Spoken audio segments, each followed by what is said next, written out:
Now, what were you finding was the biggest problem at some of these underperforming firms? A lot of it was communication, between the management team, their expectations, their goal setting. The company that I have now, the consulting firm that I launched, specifically addresses practice management and practice optimization.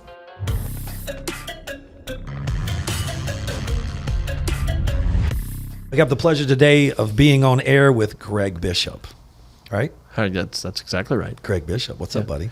Not much. How are you doing? Man, I'm doing great. Love it. You're a big timer now. Nah, I don't know about that. Let's not exaggerate. Bro, I don't know how many agents I had to go through to get you on this air. I had to email you, LinkedIn you, Instagram you, Snapchat you, and it was your kids, I think, through TikTok is how I got you. Oh, geez, come on. Now I know you're exaggerating. This guy. That's pretty funny, though. Yeah. What's up, man? What's going on? Not much. I mean, we've got some bourbons out here. When we first met, we were at this little cabin out in the woods that our buddy Ron, that you play hockey with, introduced us. Mm-hmm. And I go into there, and you seem to be an expert. I'm the guy that buys the paintings, but don't really know the meaning behind the art. Right. I got the art. So I need guys like you that when we sit down and we talk and we go, all right, so we have this Maker's Mark here, and we have 7 wood barrels that was made out of, and it was turned 26 times. And then we have this oak, and then we have this cinnamon, and about 10 years later, we have this bottle. Right. That's why I like you, man. You're like a wealth of knowledge. No, I think, again, you're exaggerating. I can see this happening. I love it. I love complexity in everything and trying to figure out what's making something work, right, and the things that don't. So when we get into tasting it, it's just, the layers that come through, what blossoms, what's hiding in the background, what is predominant. That's the fun part about tasting. Now, if you ask me how I made this, I have no idea how it's made. Have you ever been to the Bourbon Trail? No, I haven't. So when are we going? Time is it? Jet leaves when? I was going to say a little dinner, and then off we go, I guess, yeah. Call your agent, tell him to fuel the jet, and we're on our way, right? That would be my kid's TikTok, Your right? kid's TikTok, that's the agent. I mean, he's the one with the millions of followers. That's right. He's that's right. 12? No, I've got one son who's, he's got a lot of followers. Really? How old is he? He's now 23. Oh, wow. And he started out in gymnastics and got into all-star cheerleading. And just rocketed up through the ranks to the point where he had just started it.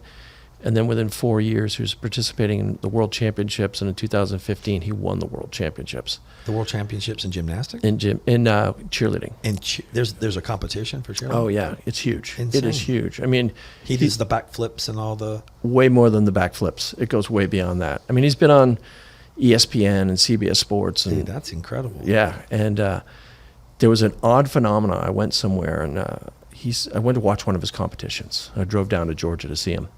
And I said, all right, Ian, that's great. You did really well. You guys won this one, too. That's fantastic. Let's go grab some dinner.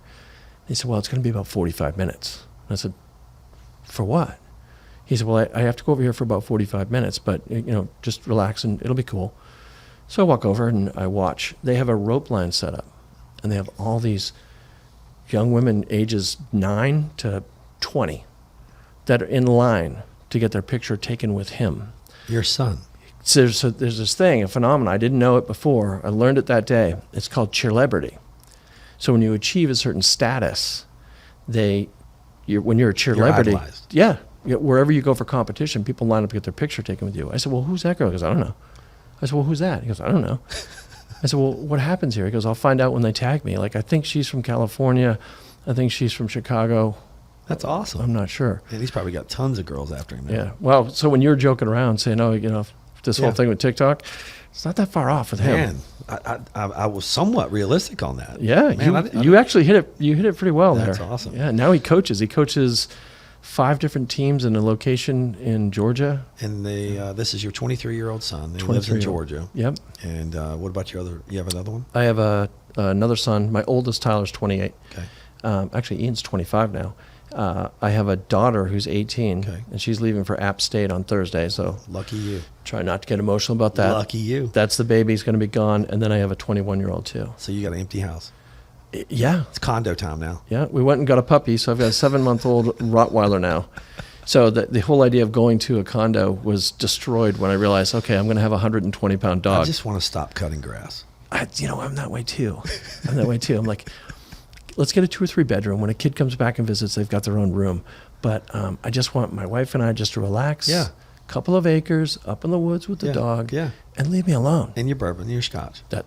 Come on. Got to have that. I don't think we had to even And we were mention just that part. talking about my buddy Drew, who owns Southern Spirits. What's up, Drew? And you were talking about going in and buying some scotch. And you were just before the air we started, and you were talking about scotch. And my buddy Drew, who owns Southern Spirits, and you go in there and you talk to Keith, and Keith goes over to you and he goes, "Oh, so what's your Tuesday night scotch?" And you elaborate on that story. I thought that was pretty unique. Yeah, that's great. I was going through some of the single malts over there. You know, anything that ends with an itch is good. Anything that starts with a Glen is great for the most part. I'm looking at some of the classic malts out of there. You know, Talisker Band, Cragganmore, Glen Kinchy. I'm like, okay, what am I going to get tonight? And then I hear him over my left shoulder, and he says, "What's your Tuesday night scotch?" And I turn to look at him. I said, I don't understand. He said, "Well, you've got your Saturday night scotch where you're trying to impress the boys, and you got your Friday night scotch where maybe you're having some dinner guests over. What's your Tuesday night when everybody's gone to bed and you're sitting by yourself with your dog?" I'm like, I don't know. I don't really have one, I guess. So he takes out one, he hands it to me. He said, "Not expensive, good scotch. Okay. This is your new Tuesday night." I'm like, well, I mean, for that price, it's probably going to be crap. How much was it? $22 for a bottle. $22 for a scotch. For a bottle of scotch. So And I was thought, it where'd it come from? it was blended. It was Okay. blended. So it wasn't a single malt like what I was looking at. But he said, just try it before you're judgmental, which you're being right now. Try the scotch, see what you think. So, okay, I took it home. And I'm like, well, I'll be damned. This is actually pretty decent. It's not good enough for the Saturday night, No, but it is good enough for Tuesday night. Tuesday night by yourself in front of the fire with the dog, it's perfect. Love it. Yeah. That's great. Yeah. So where are you from originally? So I grew up in Portland, Maine. Okay. Lived almost my entire life there. Was in Canada briefly for school, came back to the United States. Yeah. And then a job opportunity opened up. I was with MetLife working as a director of marketing. And they said, "Listen, you've done some pretty cool stuff and people are starting to notice." I'm like, "Oh, that's nice. I appreciate the compliment." And they said, "So we've got an opening at the number 2 MetLife office in the country and the number 3, and we want you to apply to both." Okay, New York calls, you answer the call. So interviewed at both and got offered on the spot to both, and basically called my wife and said, "Where do you want to raise our kids, Miami or Charlotte, North Carolina?" Also, Charlotte was a Charlotte place. was the number 3 firm in the country. 206 agents, 22 locations, huge geographic and demographic area. What time frame was this? This was 2009. Right at the collapse of the housing market. Yeah, 2008 was a disaster. Right. 2009, things are starting to recover fiscally, but we're still looking at a disaster. I still have the record, I think, for my neighborhood. When I bought my house, I think I still have the record for the lowest price ever paid in that neighborhood. Good for you. So it's just now it's just an equity bomb sitting there. Love it. Yeah, That's awesome. So, So- get your piggy bank. that's it. So Yeah. now, when the kids are finally all gone and we sell that, that's Piggy bank. just cash. Yeah, I love it. Yeah. And so what did you do for MetLife? So I was director of marketing. I was 2 years in the role of director of marketing for MetLife for the Carolinas. Got another telephone call. "Hey, we're starting a strategic team, handpicking everyone, mostly agency sales directors, but your name came up. Would you want to join this team?" I said, "Tell me more about it." "Well, we're going to fly you guys around the country. We're going to parachute into firms that are struggling, and you guys are there to analyze and then come up with a reason and how to fix what's going wrong, implement it, and fly out." So You're like the SEAL team for MetLife. they called us SEAL Team 6 and SEAL Team 2. I love it. No joke. No, you're dead on with these I things. love it. So there were 6 of us. They broke us up into 2 teams of 3, and so we were 2 SEAL teams, and we would fly in, Yeah. and we'd hang out. That's not really what we did, but full analysis of what was going on. Sure. It could be anything from recruiting issues, marketing issues, sales Outside training. perspective, just coming in, Yeah. taking evaluation. And I always say it's a visual overview snapshot because I do some consulting now too for a manufacturer, the Expel. And when I come in, it's a second set of eyes. Right. And I'm coming in with the agenda of looking for leaky water. Right. That's all I do is look at. I'm like the plumber that comes in and goes, "There's a leak there. There's a leak there," and that's all it is. Your agenda is to fix the leak, or let me rephrase that: find the leak, then tell them the strategy to fix the leak, Right. and then leave. And if they don't fix the leak, you gave them the report and they paid you. We took it a step further because what we would do is we would come in. So I was on a plane every Monday morning, 6 a.m. I'm at Charlotte Douglas Airport. and I'd fly to a city. Let's say it's Detroit. So we go into the firm in Detroit. We spend Monday and Tuesday with their management team and some of the lead producers. Yeah. We do the analysis, Monday and Tuesday. Then we fly to our next location. So that's firm number one. Firm number two might be in New Orleans. So Tuesday night we fly to New Orleans. We spend Wednesday and Thursday with that team, fly home. Next Monday we fly to Vegas. We spend Monday and Tuesday in Vegas. Tuesday night we fly to Denver, and we spend 2 nights there, fly home. So we always were rotating 4 firms, but every other week we'd go back. So it'd be firm 1, firm 2, firm 3, firm 4, then fly back to firm 1, and we did that for 4 months. So we always had 4 firms for 4 months. Now, what were you finding was the biggest problem at some of these underperforming firms? A lot of it was communication, between the management team, their expectations, their goal setting, and then how that was being delivered to the field and what the expectations for the individual. Then it came a little more granular. Like I could give instructions, or any manager could give instructions to a rep, and they knew the products. They understood market fluctuations. They could tell you the difference between a fixed annuity and a variable annuity. They knew all of that. Very little time was spent on practice management. So what do you do? You take all these tests, you get all these certifications and licenses, they slap you on the ass and send you out into the field and say, good luck, buddy. Well, that's not a lot of support and structure for them to be successful. So it's actually a recipe for disaster. So we went in there and started looking at that disconnect. And the company that I have now, the consulting firm that I launched, specifically addresses that. Practice management and practice optimization, because that was the big disconnect. I could have the best marketing plan in the world and roll it out to my firm. If the individual agents couldn't execute on their own behavior, they can't adopt the bigger plan. That works in any business. That works in any business. I mean, even small businesses. Yeah, and I've discovered that because as I've done this, I've now had, I started with financial advisors. That's where my strength was. But I've had realtors, I've had CPAs, I've had attorneys, anybody that has a book of business with clientele that they're trying to grow yet maintain through a nice client segmentation and a client service model.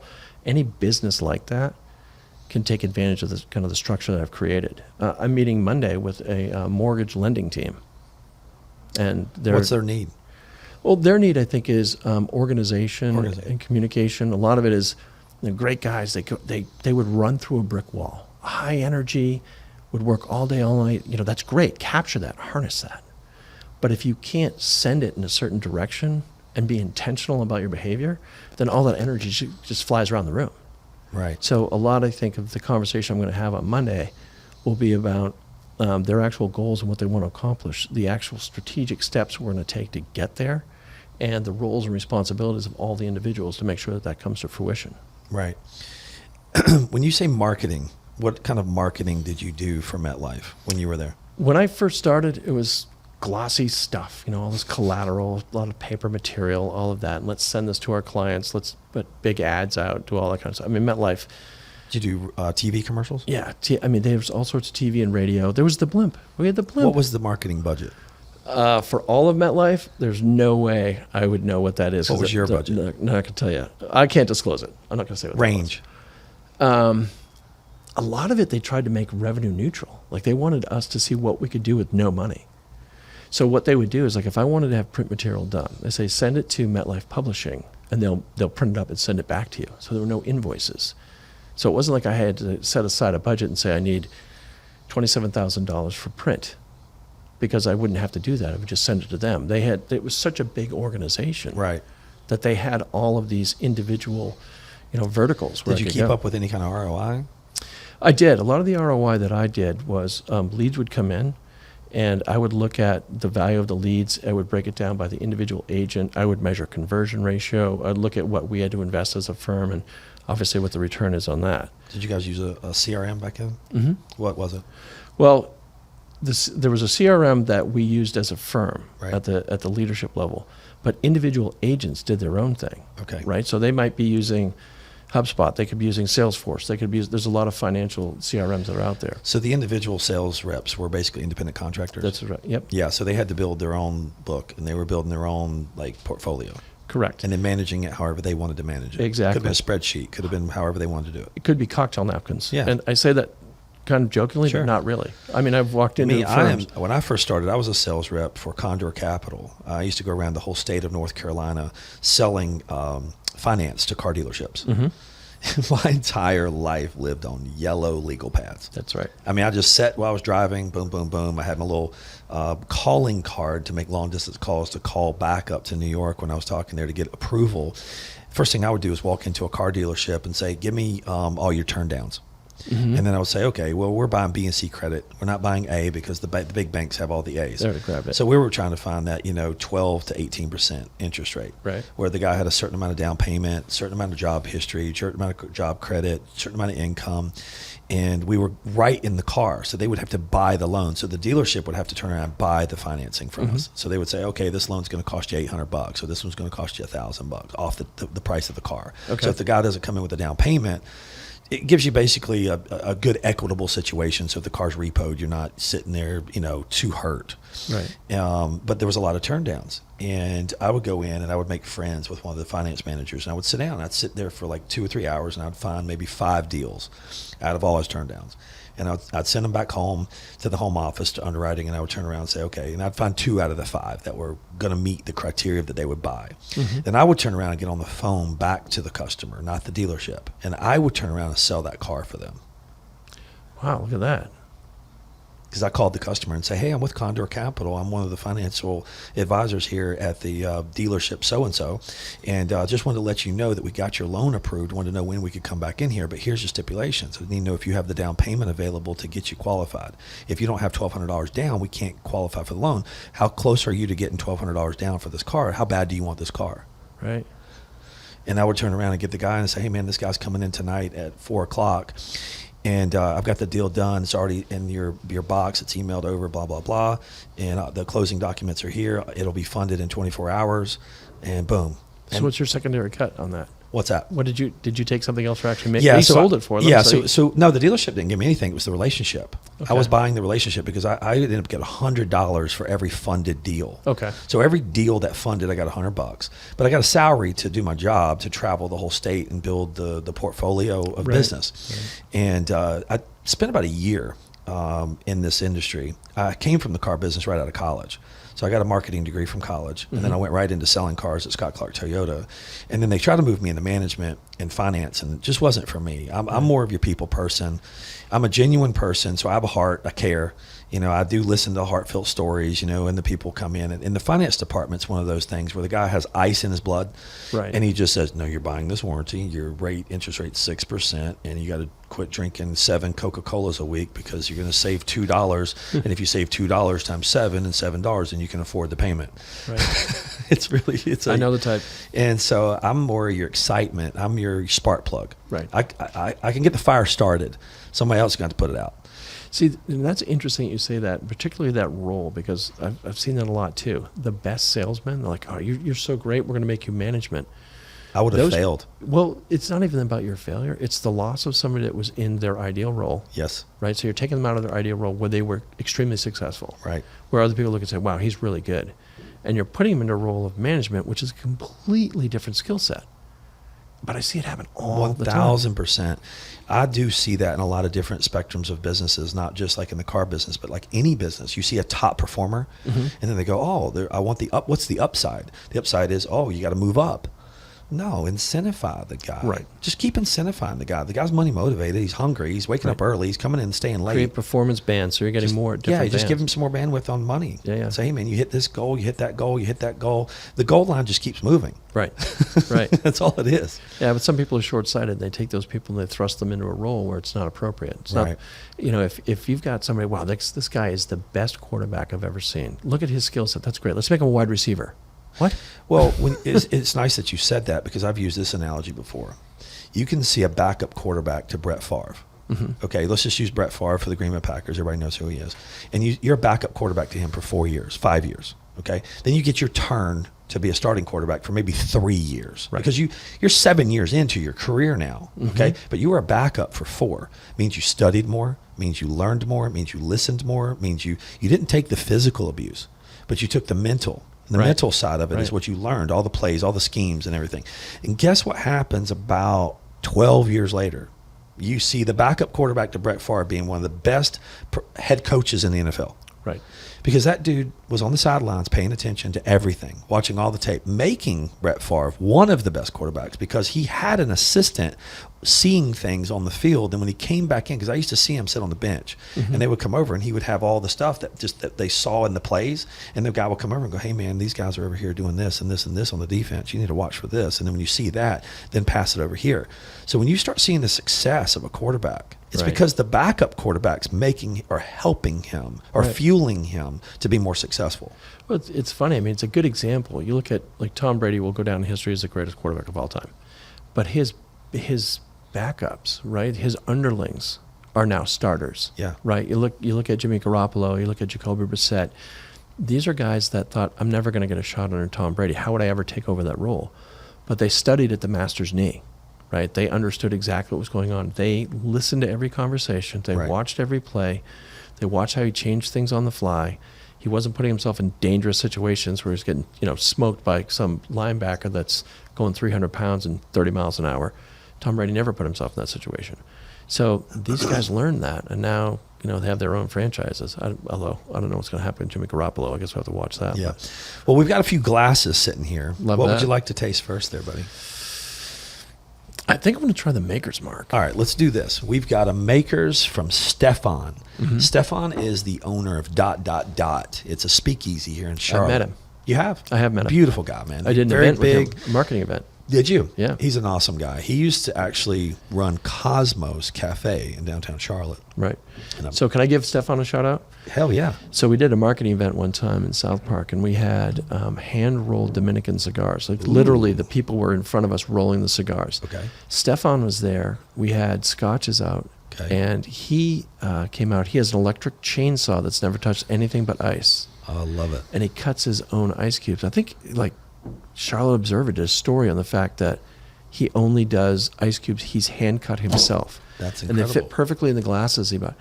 So we did it outside a barber shop, and the event was you come in, you have a great scotch, you get a haircut from this barber, and then you have a hand-rolled cigar after.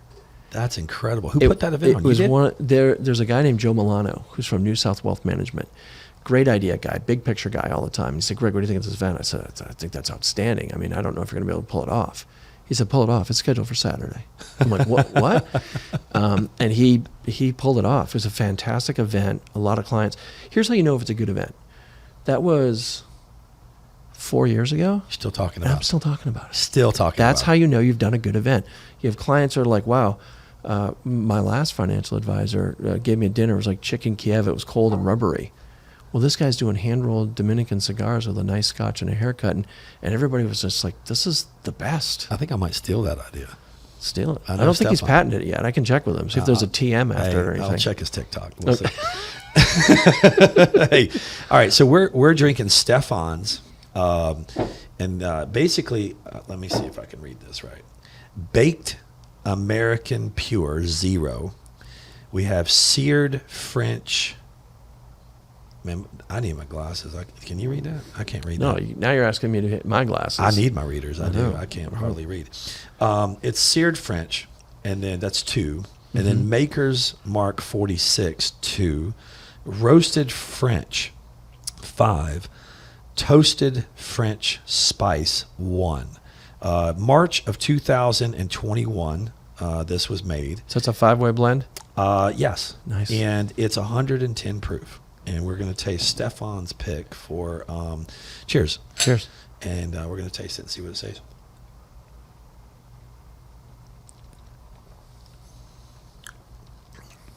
You can taste the woods. What do you taste? Yeah. I can really taste the woods. There's spice. Yeah. The spiciness comes out first. I noticed that right away. I did too. It's got a little zing still to it. Tasty. Is there a little vanilla to that too? Yes, I'm tasting some vanilla too. Vanilla, a little, almost like a raisin. I love doing these little tastings. You can have 5 different bottles and have 5 different unique blends of. That's nice. See, that got right into my nasal passages too. It's like my eyes almost watering because that spiciness lights the whole thing up. There's such warmth to that. I love it. That's really good. I like it. I have to keep that.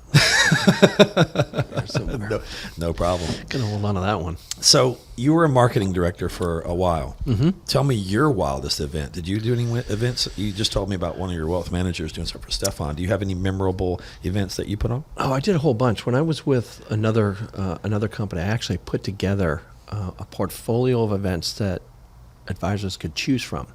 One of the things I discovered is they're staying too much in their hole. They weren't pushing out. So that event with Stefan, that was a great one. I had 7 or 8 different things I could do. One of the best ones is a place called The Forks. Have you ever heard of that? What's it called? The Forks. It's about 45 minutes outside of Charlotte. Maybe maybe a little further than that. It's a clay shooting range. I think the original story, and I might get this wrong, but I think what it is the man who owns the property, executive in the banking industry in Charlotte, which was huge, sold off his shares and went and bought whatever it was, hundreds and hundreds and hundreds of acres in the middle of nowhere. So he builds out this clay area. He's got a wobble board. He's got a tower. He's got a 12-station skeet shooting area. He's got all this stuff. So I'd heard about it. I went to one of our advisors. I said, do you have any shooters that are clients of yours? He said, yeah, I think I do. I said, when was the last time you did a client appreciation event? He said, oh, I did one like 7 years ago. I'm like, dumbass, I should be doing those twice a year anyway. So we set this up. We went out to the Forks, and the guys that show up, like they open their car and they take out their shotgun cases, and they open them up, and this is like a $4,000 shotgun, all hand engraved, beautiful. Benelli. Oh, beautiful stuff. And we went out there and we shot for a while. And I was trying to organize. I had lunch brought in. So we did that in their hospitality area, and then we went around the course. We did all that, and then we went to the stations and we were shooting. And one of the guys that was there said, "Greg, are you going to shoot?" I said, "Oh, no, I'm facilitating this. I want to make sure Dennis really has a good time with his clients." He goes, "So why don't you shoot?" I said, "No, I'm not going to shoot. I'm here to facilitate. I want to make sure you guys have a great time here." He looks at me and he hands me this shotgun that's all hand engraved, personalized. He goes, "Shoot the damn gun." I said, "Yes, sir." So I went over and he says, there's these clays are going to come from, these pitches are going to come from 12 different locations. And I said, got it. So I'm watching, they fire off. I go through it. I miss one. I hit 11. Out of 12? Yeah. He looks at me. He goes, "How often do you shoot?" I said, "First time." And he goes, "No, that's actually not an accurate statement." I go, "First time I've ever shot." And one of the other guys I do marketing with, and he goes, "Dude, you made them all look bad. You shouldn't have done that." I go, I don't know what I'm doing. But it was great. Wyatt Earp. Yeah, it was a great event. That's again, awesome. years later, people are talking about the time that their financial 7 advisor. years later, you're still talking about it. Yeah, That's their awesome. financial advisor took them out to shoot clay pigeons. I had a great time. Where'd you go to college? I went to University of Southern Maine, where I lived in Portland. Yep. Got a degree in political science, and then I got my master's in public policy and management. Public policy management. Mm-hmm. Now, who came up with that one? I was looking at it because I was interested in law school.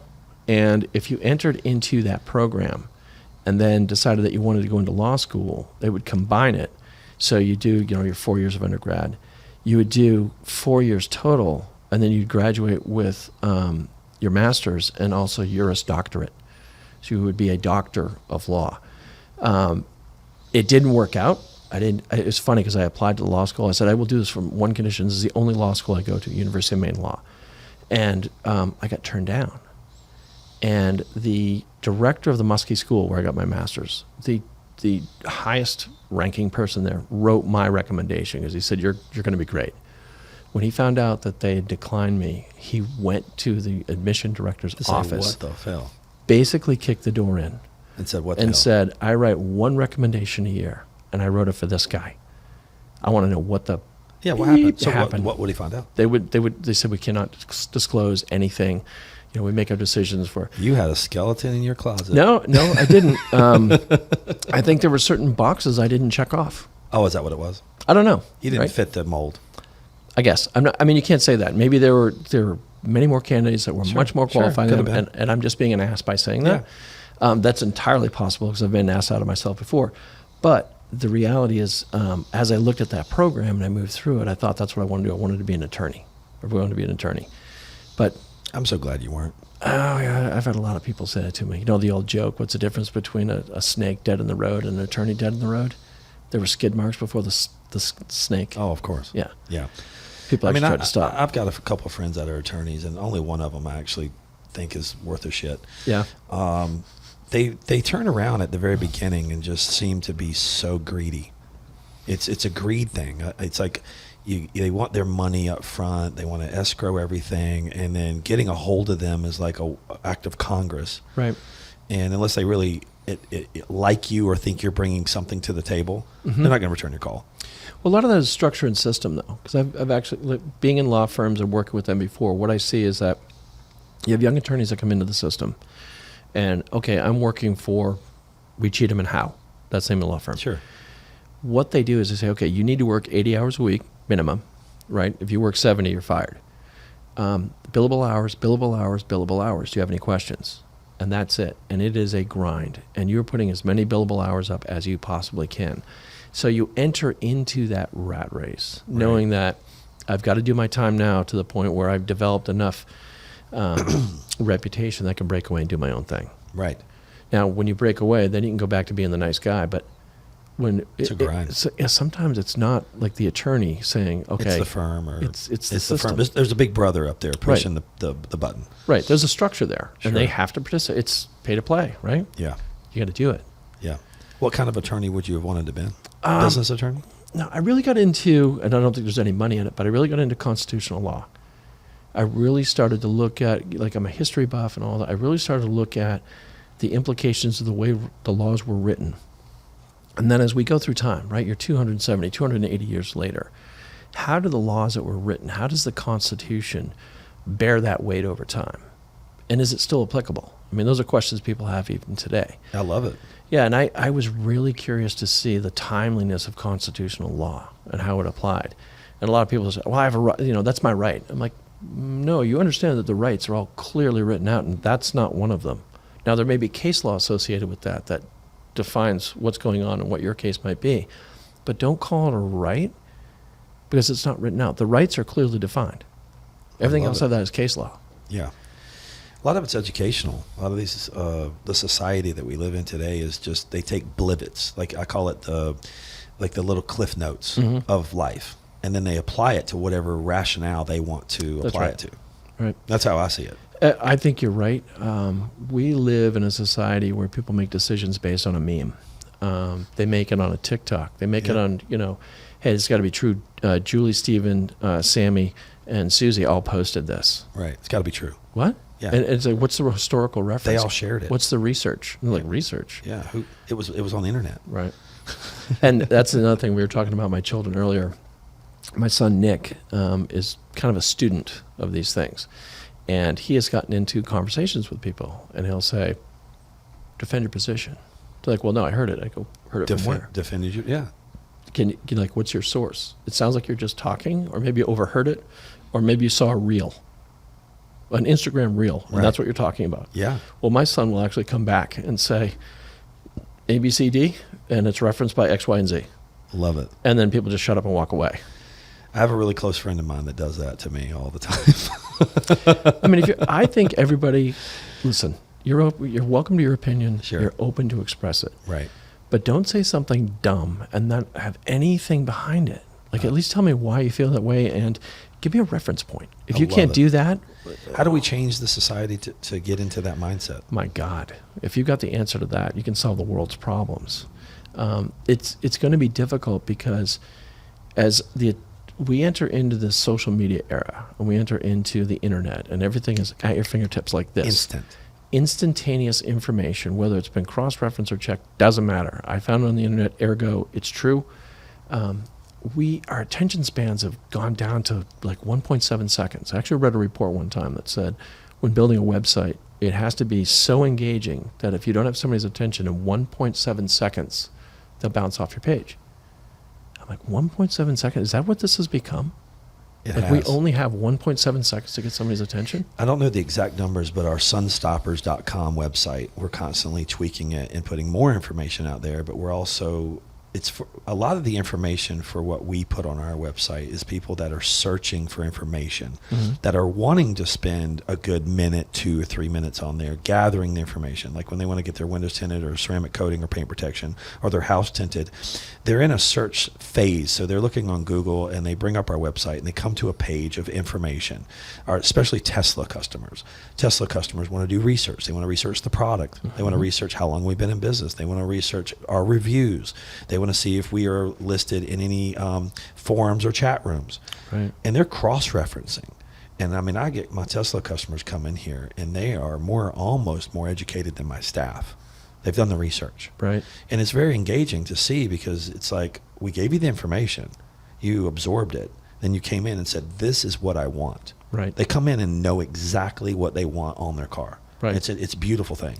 Well, that information is important, and they always talk about marketing now and how it's evolved. Like when we first started talking, I said, oh yeah, we started with glossy brochures, and that was it.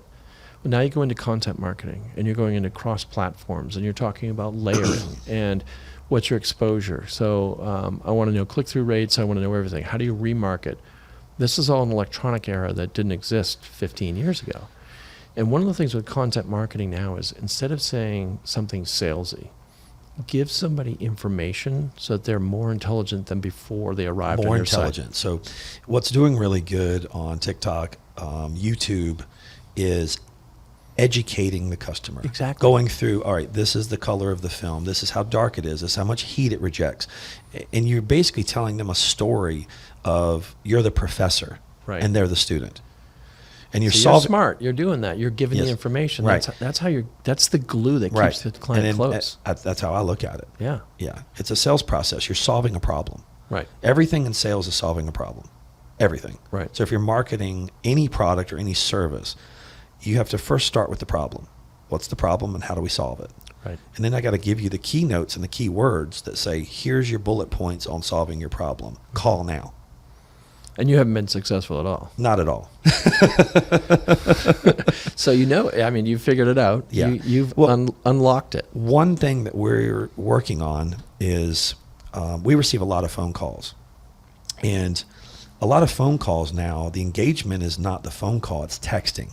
Right. So our CRM collects data on a lead. And then that lead is then turned around in our AI system, text the customer immediately. And then we engage with the customer, and they have certain questions that are asked in our, so immediately a lead comes in, then we have a series of questions that come after a response, and then another one, and they're all pretty generic. This is all through SMS? This is all It's texting? all through SMS. So when you go to our website and you click, I have a 2020 Honda Accord, my name is Bob, and here's my email address, and I want the windows tinted. Great. Hey Bob, how are you doing? How soon are you looking to get your windows tinted? So now we're asking a time frame. Right. And then all of a sudden, after the time frame's answered, we have a certain budget in mind of different films that are available, or we have a series of different questions that are going to be answered. The top 5. We kind of just narrowed it down to the top 5. Then we have a person or a couple of persons that are in the background that log into the CRM and engage after the AI has already kind of warmed the oven, I guess you could say. But our response rates are 72% on SMS. Okay. Phone call engagement. If I don't get the right person on the phone, Less than 15%. Yes, it's very low. Okay. So we're seeing that. But now we're working on a program where we've created what's called a hype video. Okay. Like a UFC hype video. Like I'm Conor McGregor, I'm about to come out and fight, and I'm giving me my 15 seconds of, hey, I want to watch the fight this weekend. It's going to be $79.95 on pay-per-view. And I'm like, man, that was cool. I can't wait to see that. The phone call comes in. After the phone call, after we've talked to the customer and after they hang up, our automatic system is going to text the customer a video of what services we have, how we install the services, and who we are, and looking forward to doing business with you. That's great. Just a little blip it of 15 to 30 seconds. Micah, how long are we doing that video? You're working on that right now. Yeah, so I think we're gonna go through all the services and everything really quick, but it's gonna be like a minute. You think it's going to be a minute? Yeah. Okay. It's a lot of stuff. It's a lot of stuff. So we have paint protection, we have ceramic coating, we have home window tinting, we have roller shades, and then we have my beautiful face. It's got to be in there somewhere. Right. I mean, Of course. I mean, you got to attract the women, right? I mean, or the men. But the great thing about it is if you get all of that in a minute or less, Yeah. you go over a minute, you're going to lose people. A I minute or agree. less is perfect. Yeah. So it's going to be a hype video. We're going to have cool cars. We're going to have nice houses. We're going to have people working on the cars. And we're going to show kind of like a story of what Sunstoppers is. That's awesome. And then that's going to be going out rolled out to the individual stores. Sorry. And we're going to do a temporary, not temporary, we're going to do kind of testing stores, like a couple just to test it, to see the engagement. And then we're going to launch it and keep going. Right. And then we're also going to link it back to. I think it's my throat telling me we need more. We need more alcohol. All right. It's fine. It just got a tickle in my throat. I'm like, is that my body telling me something? It's all good, my brother. All right. So this one right here is going to. I want you to finish your story, though, after this, though. Absolutely. So we've got Maker's Mart. This is the Southern Spirits that we were just talking about, my buddy Drew. This is his pick. Now, the other one over here, if you notice, this one says 0 baked American wood. Now, this one has 8.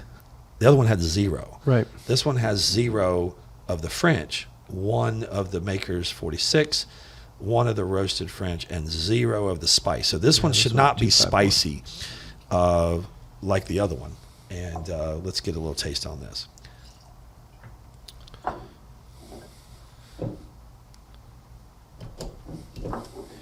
You know, when I tell people I've got a lot of Maker's Mart at my bar, they don't realize that they're all separate private select makers. They're all different barrel picks. So they're all unique. This isn't in the well at any restaurant. This is not. No, you can't just go to a restaurant and get this.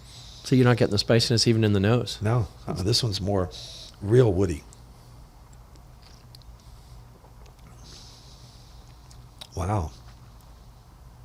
Unique, different than the other one. Smoother, I think. Less power. And when I say power, I mean strength, like strong. I don't feel the afterburn. Yeah, I think this one is more up front. The other one, when you drank it, there were layers that started to emerge as you swirled it around. You let the oxygen activate with the aldehydes in it. You could tell the layers coming through, and it would kind of come as waves.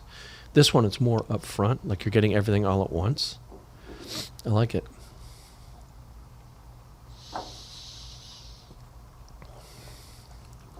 See, that's That good. tickle is totally gone now. It's perfect. That's exactly what you needed. That one's going home with you too, huh? Okay, cool. Yeah. Where was I on the... So, no, you were talking about doing the 1 minute video with Micah and Yeah. all the services that you're going to be providing. Yeah, so we're going to do a hype video, 1 minute services, and it's going to, any engaged phone call that comes into our company is going to get a return text message back with a little video that kind of gives us a hype of what we do. And what I was leading into is it's going to have a link in there, subscribe to our YouTube channel. We have 100. Micah, how many videos do we have on our YouTube channel now? I'd say it's probably about 100. No, we have more than that. Let me check. Yeah, double check that. I need the stats on that. We have a YouTube channel by Sunstoppers, and we were getting very good at about once a week or every other week putting a video out. And then Micah had to get married and take a month off, and then he got. You did that, Micah. It's pretty selfish, isn't it? Yeah, so selfish. So selfish. He traded me in for a woman. Micah's So a rock cold. star. He came from. He used to work for Joey Logano in NASCAR. Oh, really? Yeah, during COVID, they had like a shortage. Not a shortage. It was a shutdown with the COVID, so Right. the media couldn't get back there as much. He's going to next week. You're going to California for what the? Yeah, it's a Monterey? car show. Yeah, it's Monterey Car Week. Yeah, what are you doing there? It's more like a live production. Who's it for? It's a group called Torque Media Group, but it's like the Pebble Beach car show. So they have it's literally on Pebble Beach golf course. So they have a ton I'm of sorry for your pain. a ton of really Sorry cool through all cars, that. like classic cars, all kinds of stuff. So Rich it'll be a good people. time. Yeah, it's gonna be awesome. Wow. Yeah, so he's doing a video for them. So you get to bring one other person, right? I tried. He said I wasn't invited. I bring him on all my trips, but he doesn't bring me on cold. his. The guy's cold. Yeah, I know. It's all right. He's young. Yeah, no kidding. It's okay. But he produces really, really high quality. I mean, the amount of level of quality that he puts together is amazing. almost less quality and more content. So I need him to like find an apprentice that like he can train, that gets a camera and a video and just says, go shoot stuff. And then like, Right. you know, just we'll get better in time kind of thing.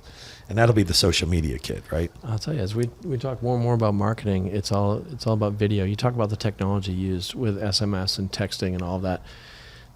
We're advancing so quickly in marketing techniques like this, and it's not just the platforms. Again, the attention span. Video's king now. You know, video's king. Well, you got Snapchat, TikTok, Instagram, Facebook, YouTube, and I'm probably missing a few. LinkedIn. I mean, how do you relate and put all of them into one? Like, it's like when I make a post, can it just go to all six? It's like there's a software platform for that. Yeah, It's called Hootsuite. Hootsuite. Yeah, Micah, we need Hootsuite. Hootsuite. You do one post. Yeah, and it goes to all of them. And you tie all of your different social media platforms together. And what it'll do is it'll adjust so that, you know, LinkedIn's a little bit different than Facebook, which is a little different than Instagram, which is a little different than everything else. It makes those adjustments for you based on your original content. You push the button, off it goes. Yeah, I've heard. Do you use that? I've used it. I used it with one of the companies I used to work for. Okay. Individually, I kind of like to do the posts now because I have my own company, so I kind of do this by myself. Sometimes I think there's like a issue with them being compatible. Like you might tweet something out, but then on Instagram the wording might be all messed up. Or, That's what I'm saying. It tries to adjust because the platforms it reads the information slightly differently. So they may have some glitches. yeah, give it a year or two. They'll probably. I mean, you just trashed them on a show, but that's okay. it's all right. I was trying to we pump gotta them figure it up. out. If you and want to just get killed 'em. simple, but have the matrix, it's like when you go through time and you see the body kind of distort. Right. It's like, you know, you that time machine where Yep. you're like, oh, yeah. And then they come back into one piece and it's like, oh, okay, well, halfway through we distorted. Right. And since, I mean, Hootsuite was the original. So, you know what happens is always follower-ons, And right? then they So get better. there's probably 5 other companies since Hootsuite came out that do the same thing better for less. It always works that way. Always. That's the world. yeah, I think Better for less. with video, a huge thing is like the technology is finally catching up to where they can push all this social stuff out like they are. Right. Yeah, I mean, Micah's just super expensive, super talented, and I need an apprentice soon. Right. Micah, need an apprentice. So you can drop that payroll item right there. No, I don't mind paying. It's just he's gotten so popular and so awesome. You know, it's like anybody that graduates. You know, it's hard to hold people back. Right. He wants to do movies like for MetLife. I mean, he wants to do the next MetLife Super Bowl commercial. Right. I mean, that's where his goals are. There you go. And he's not going to be sitting here on Real Talk with Mike Burke. We're going to have like a AI computer. We're going to have like a computer over here, and he's going to remote log in, and he's going to be like, "Bro, I'm at the podcast. I got the mic over here. I'm in Mexico right now." Yeah, but look at the bright side. 10 years from now, probably 5 years from now, he's going to be doing his own TED Talk with 1,000 people in the audience, and he's going to reference Real Talk with Mike Burke. Oh, yeah. Saying, No, it's gonna still be That's going. where I this is how it all started. Yes. No. This is how I became I a rock star. I love it. Yeah. You know, this is where I first picked up a guitar. Yeah. I mean, you know, you see Motley Crue, Poison, all the old bands, and it was somebody that discovered them. Somebody did. Somebody had to You're go. going to get credit for that. Somebody, yeah. Not Somebody. the Logano's. That's another tie to the rink, though. Did you know that? The what? The rink in hockey. In hockey. Yeah, the Logano's own Extreme Ice Center. They do. I don't know what the ownership structure is. Right. But they're definitely tied in. Like Danielle's there. She's a power skating instructor. I've seen her Super go cool. out. These big tough hockey players go out and they try to skate with her, and she just puts them on Murders the 'em. ground. She's so I good. love it. She's so good and so strong. And she married another hockey player who's there, who's a fabulous hockey player, and they have kids now. And Joey, they've got a race car that's out front in front of it right now. Oh, wow. I didn't know that. Yeah, and when they do drills, instead of having like standard hockey tutors that they put in the goal, they have Joey Logano's old tires. So you actually see these race tires that are all bald, and they'll put them up in front of the net, and you got to try to shoot around his tires. That's cool. Yeah. Yeah. How long have you been playing hockey? Well, I played when I was little, up until I was 11 years old, and was pretty good, but I was small. Like my freshman year of high school, I was 4'10", I weighed 78 pounds. What? Yeah, tiny. Man.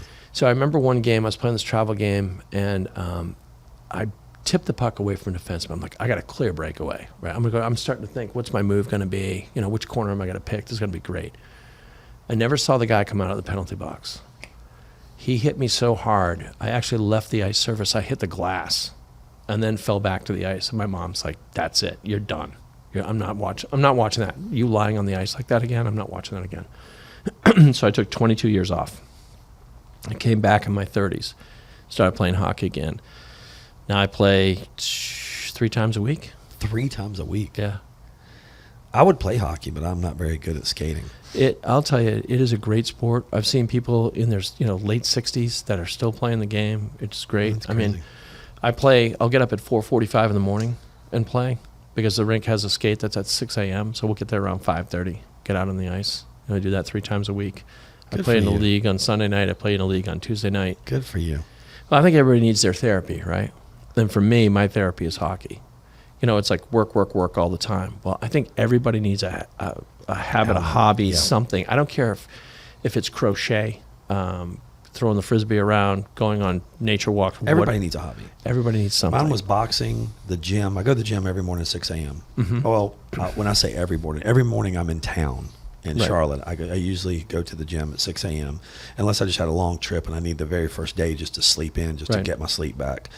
And mountain biking and Love it. boxing and jiu-jitsu was one of my biggest things. But since my back injury, my left foot is not working properly and my right hip gives out on me. But I can still box. So I have a boxing instructor a couple years ago who kind of retired. I've been looking for a new one. The whole pad's for me, just whole pad, so I can just pop, pop. Such a great workout. You leave there, you're just like, oh man, it feels so good, and it's amazing. It's great. I've actually gone into the office before and sit down and like, okay, we got a 8 a.m. meeting. Well, my heart rate's still like 141, right? And I'm like, oh, come on, let's go. And people are like, geez, dude, I'm trying to choke down my first cup of coffee. Can you calm down for just a second? Right. And I'm like, look, I've been up for 3 hours. I've been on the ice. I mean, yes, let's rock and roll. It's a great way to start the day. There's I no doubt always about said it. champions were up an hour earlier before everyone and worked an hour later. Mm-hmm. Champions. If you want to be a champion at anything, I don't care, business and life and your sport, you got to get up an hour earlier than everybody else and stay out an hour later. Mm-hmm. And if you're going to put in the time, I mean, think about it, 2 hours times 5 days a week. Mm-hmm. That's a day. Okay, so you're putting in 2 extra hours a day. Michael, you got your calculator? Yes. So if you take 2 hours a day times 5, Okay. times 52, Okay. 520. Yep. 520. That's how many more hours, okay? Divided by 40 hours. Okay. It's 10 weeks. 13. So we worked 2 more hours a day. You work 13 more weeks than everybody else. Right. Did you see the interview with Michael Phelps when he did almost the same calculation? No, I didn't. So they're interviewing Phelps and like, okay, you've got whatever it is, a bazillion medals from the Olympics. You're the greatest swimmer there of all time. Sure. How? Like, how did you get to this point? He said, well, I don't take a day off. They said, well, every swimmer takes like 1 day off a week, right? He goes, exactly, except for me. So that means 52 days that I'm in the pool that somebody else isn't, which means I've almost got 2 months of training beyond anybody else I'll ever face. And people are like, Never wow. thought of it that way. And they're like, well, what about fatigue? And he said, I don't get fatigued. You condition yourself. His conditioning was so insane. He was eating, during the Olympic interviews, they said, well, how much do you eat? He said 8,800 calories a day. I'm like, I don't think I could. I think I eat 2,000 calories. Like on my hungriest day, eating nothing but sugary crap. Yeah. And I don't think I could get 8,800 calories into my... how do you do Micah, that? Yes, sir. a medium cafe vanilla frappuccino from Starbucks. Mm-hmm. Can you tell me how many calories that has in it? I'm going to say it's like 400. Can you Google it? Because I have one of those almost every day. This is how he uses his staff. Google a latte. The Google and latte. I need to know how many calories my cafe vanilla Yeah, I know. frappuccino with whipped cream. Michael Phelps would eat it was like 12 pancakes to start the day or Oh, something. he did. 12 pancakes. Right. And it Yeah. wasn't just that. It was the 12 pancakes that went with his omelet, that went with the toast, that went with the bagel, that went with 5 glasses of milk. Yeah, and he won how many gold medals? 30? It's like 26 or yeah, something yeah, stupid. it's insane. It says 160 in a tall. Yeah, Oh, but it's nothing. medium? That's like being on a diet. It's got Yeah, I said 400, and we have another confirmation about 400. about 400. Okay. What so, you get's about 400. So I start off my day with 400 calories in a drink. Wow. Yeah, it's all right. But I'm still trying to process what you have. Like, he probably was not drinking those kind of coffees. No. His calories are all, the high caloric intake. Yeah. And he's lean. I'm talking lean. Oh, it's 3% body fat, That's which is almost unhealthy. It's very unhealthy, actually. 3%. I mean, 7 to 10 is even close to unhealthy. right. You can see every muscle group. You can count the ribs. Yeah. But he's basically a dolphin. The way he moves through the water. Yeah, it's crazy. So do you do finance? Do you do anything in the stock market or anything like that? I don't, because I work with the advisors. Okay. I'm working more on their process, their procedures, their setup, their execution. What do you do for investing? What do I do for investing? Yeah. What do? Do you have a portfolio? I do. Most of it's pretty simple stuff. Like what? Like just keep it in some funds. What do you think of Bitcoin? I had Bitcoin. I had Ethereum. Sold off both probably 3 weeks before they crashed. Oh, smart guy. Well, I don't know. Smart. Sometimes. What do you really better think to be about lucky. the crypto side of the market? Like, I'm kind of, I'm toying with it. I don't invest in it because I don't believe in it. Number one. Number two is I believe that if I can't touch it or feel it, I don't own it. See, that's a prevailing thought for a lot of people. And here's the greatest thing. I remember watching some of the Senate hearings and the House hearings on Bitcoin, and we've got to restrict and regulate cryptocurrency. And then you listen to some of these reps and senators discuss it, and they have no idea what they're talking about, like zero understanding. And when you talk to them about mining and blockchain, they don't get it, they don't understand it. Yet these are the people that are going to regulate it. That's like saying I want to be a referee in a football game. I have no idea what the rules are. Never played football in my Never life, played it before. but no I'm going to idea. referee football. Correct. That's exactly what it is. Sure. So I think Bitcoin is a mystery to a lot of people. I Right. know it on just the most basic level. I'm probably right below you. Which means that we're both ahead of 92% of the population. And yet people are like, oh, Bitcoin, I want to buy into it, right? So they try to buy, 1/116th of a coin. Yeah, well, what I think is the Robin Hoods, these little small apps. Like I was seeing kids with the what was that movie theater? What was that movie theater? What's it called? AMC. Yep. And then we had the big pop with GameStop, Right. and all these people that are teenagers, That was artificial. all artificial. They created that. They created it because they saw the hedge funds have almost ruined stock market because you have billions of dollars in and out quickly with computers Right. manipulating things immediately. And then when you see blocks of shares shorting, because I think the market has gotten to where people are shorting, and I'm not exactly sure what it's called, but it's when you are thinking about a futures, I guess it's futures, right? And people are betting on the future, or they're betting that it's going to go up, they're betting that it's going to go down. Then you have all these kids seeing what the hedge funds have bought and that they're shorting something, and they go, whoa, okay. Well, we think that we can do this, this, and this, Right. and then they're going to have to call margin on that stuff. So it's the art of manipulation, and they figured it out. They did, which is The genius. I love it. The GameStop, when that happened, I sat there laughing, and my wife's like, "What are you laughing at?" I'm like, "They gamed the system. They gamed it. It Do you was understand awesome. that the kids figured it out? They're using their computing power to actually influence what's happening with this particular stock within the marketplace, and now everybody's getting on board. Well, they falsely created value. Well, the social media platform, like if you go to that Robinhood, there's chat rooms within there that you can group people, and then all of a sudden you get millions of people together, and they all put $50 in. Right. Like, so you just got $50 million buying one stock. Yep. It's ridiculous. And they all did it like right at that. It was a 1, 2, 3, go. Yep. And then boom, they did it, and then they see the computers, they see the stuff, and then all of a sudden they all sell out. Right. It's really cool. It's funny. I've had fun with Robinhood before. I kind of like it because you can just play around a little bit. Sure. Right? You can do roundups. You can do a whole bunch of stuff with it. It's really cool. You don't even notice it growing, and all of a sudden it's like, okay, I'll put a couple $100 in there and just toy around with it. And then it's like $2,000, and then it's like $5,000, and you're starting to have fun moving stuff around.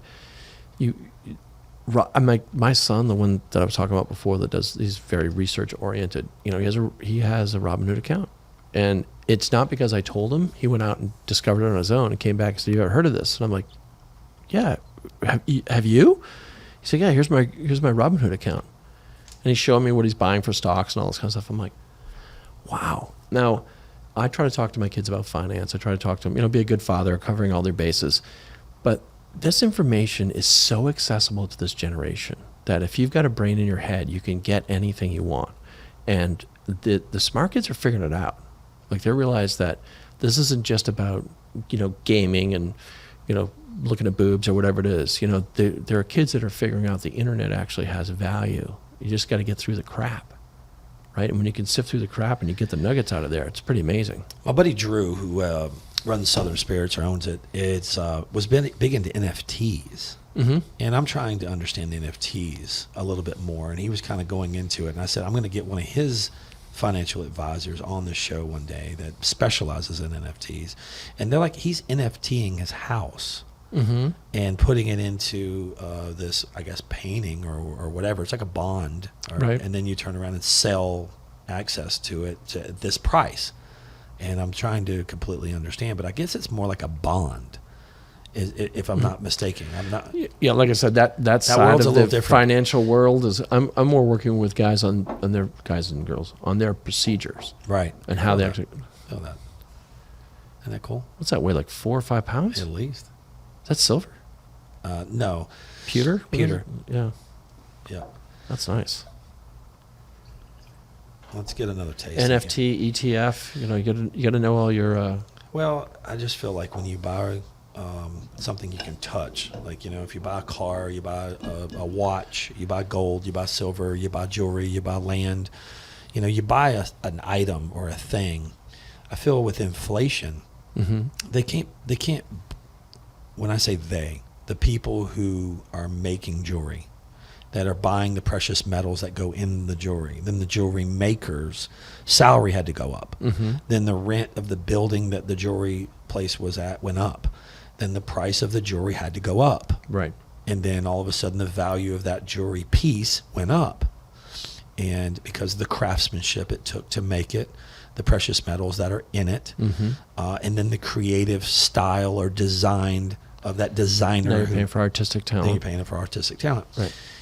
That is something that has, since the beginning of time, say the Egyptian time, people have put a price on jewelry, Mm-hmm. like gold, silver, monuments, things. I mean, when you go back and look at like the Egyptians, they had. There's lapis lazuli. Who's that? Lapis lazuli was the gem that the Egyptians used, that bluish colored hued gem. Right. So lapis lazuli was the coin of the Egyptian times. That was their gold. So they still use gold, but lapis lazuli is in everything. If you look at any Egyptian, the artifacts they've recovered, that blue gem that you see in there, that's what it is. And it's in almost everything. Almost everything. Yeah. And That's that's how- Egyptian time. That's Egyptian time. Because it was valued then. It- So you can put value on different things. Gold's not the hardest metal out there, No. but it's valuable. It's not the heaviest, but it's valuable. We assign value to gold. But we've been assigning value to gold since the beginning Mhm. of whenever the beginning of time, when the aliens came here and found it. They needed the conductivity of gold for their spaceships. Didn't they That's go to what it was. Peru and they carved out the top of a mountain, made a runway, and then it's flat, and then all of a sudden they found gold because they couldn't get their starship back to their universe because they had to find gold to turn around and process. That's right. I watched Aliens a The couple crop times. circles didn't create themselves. Somebody did those. Some laser satellite went, you know what? I'm high as hell. Let me just fuck with the universe. Yeah. Hit button, and they made That's right. It came down as one beam. one big crop circle. Yeah, exactly. I love it. So we're gonna taste some Boss Hog, man. This is the. This is the Black Prince. All right.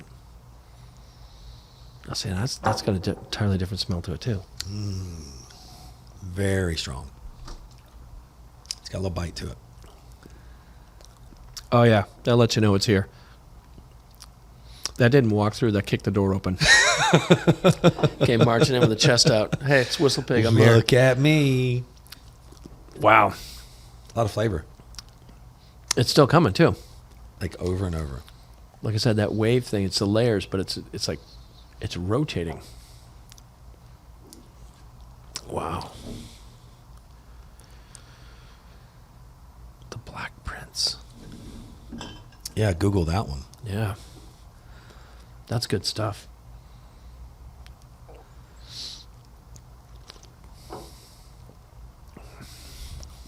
Love it. You love it. I do love it. See, the more I get into this, like I said, I've got a long history with wine, Right? and the tasting techniques that you go through with wine, Uh-huh. they're transferable, right? Because you're doing the same thing and you're trying to get the same notes and hints.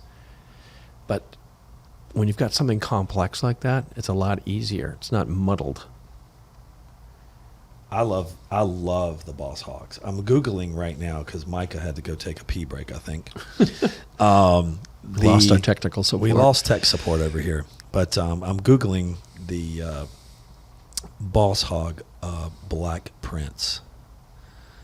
And it's pretty impressive. Oh, that's what we're drinking right now? that's what we're drinking right now. I better not touch that bottle. But look at the hue. Look at the coloration, Yeah. right? It's Yeah. lighter. It's more honey than amber. Yeah. You know, it doesn't have that mahogany that you see. Like, the mahogany here is much more prevalent than you see here. Right. Love that. Boss Hog is probably one of my favorite. Like I have 4, 5, 6, 7, and 8. I have like the whole set. I've been trying to find. I have found 1 and 2 and 3, but I'm not budgeting that in my budget. To be honest, that's just unfortunate. That collection's gonna have to wait till I hit the lottery. Right. I do very well for myself, but not that well yet. Because some of those bottles are going for like 9, 10, 12 grand, stuff like that. Yeah. Unbelievable. Yeah, it's crazy.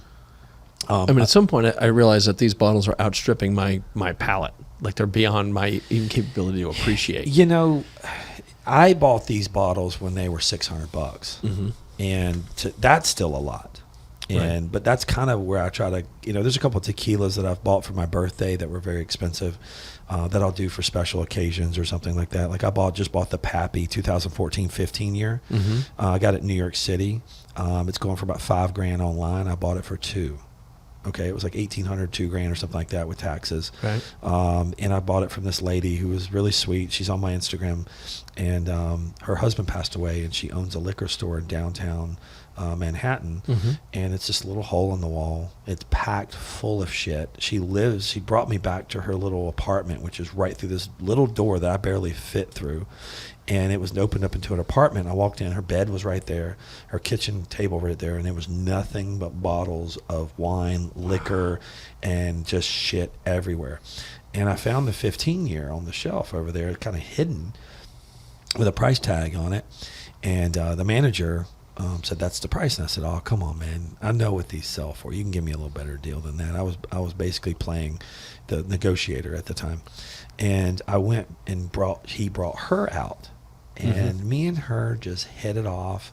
She's this little short Asian lady, and me and her just we took pictures together. And it's a 2014, so it was a Pappy's 15 bottled in 2014.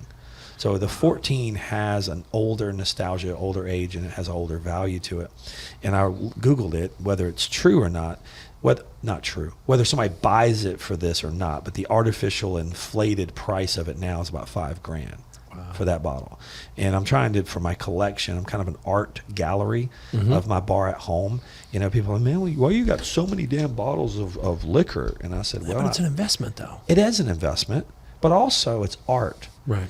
People will spend thousands of dollars on a painting. Okay. So let me ask you, will that bottle appreciate? It will. Then it's an investment. It's an investment. Right. Now, a Bud Light's not going to appreciate. No. Right? But that will. That will. Yeah, and I get to look at the bottle, and I get to go, look at my bottle on my shelf, and I can say I own one. Right. It's like the guy that has a collection of guns, but he's never shot, but he owns that one gun that's hard to find. Speaking of Prisby, Ron Prisby. Yeah, thanks for introducing Mr. Greg over here to us. Yeah, he's Ron's a great guy. I remember when I first met him, and I had just come down here. Now, you got to remember that I came down in February of 2009. My role as the husband is to come down first, investigate school districts, look at crime rates, find a great place for our family to be raised. Right. So I'm looking in Union County. Well, what do I do? The first thing I do is I go looking for a rink. So I found Extreme Ice Center in Indian Trail. And I went over there and I walk in and I'm looking at it, I'm like, oh my God. You've been over there, Oh, right? yeah, many times. So 2 sheets, beautifully laid out, bar upstairs, little snack bar, pro shop, Little gym. 12 locker rooms that are decent sized. The little puddle where you can do training stuff. I'm like, wow, they really put together a nice facility here. I've been in gyms, not gyms, but in rinks before that were converted industrial buildings that are just, we're talking some dilapidated barns I've skated in before. So I'm like, this place is great. This is, you know, I think God's speaking to me right now.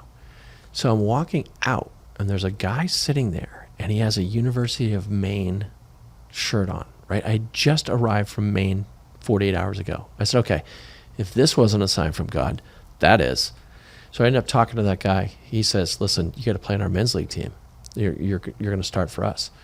I said, you've never seen me skate before. He said, you're from Maine. I'm not worried.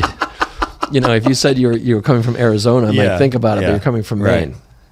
So he ended up introducing me to Prisby. Yep. We got a team together. Ron and I have now skated every year together for the last decade. And we do, you know, tournaments. Like we just got back from a tournament. We just won. Yeah.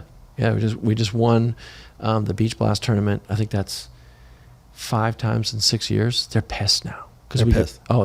Because the people in Wilmington, we go down there, and before the Charlotte guys started to arrive, that, you know, the home team would win it. Even teams from out of town would come in, they'd still win it. Well, they had to actually get a ladder and go up and take the banner off the wall and hand it to us. They couldn't just put another year on it for themselves.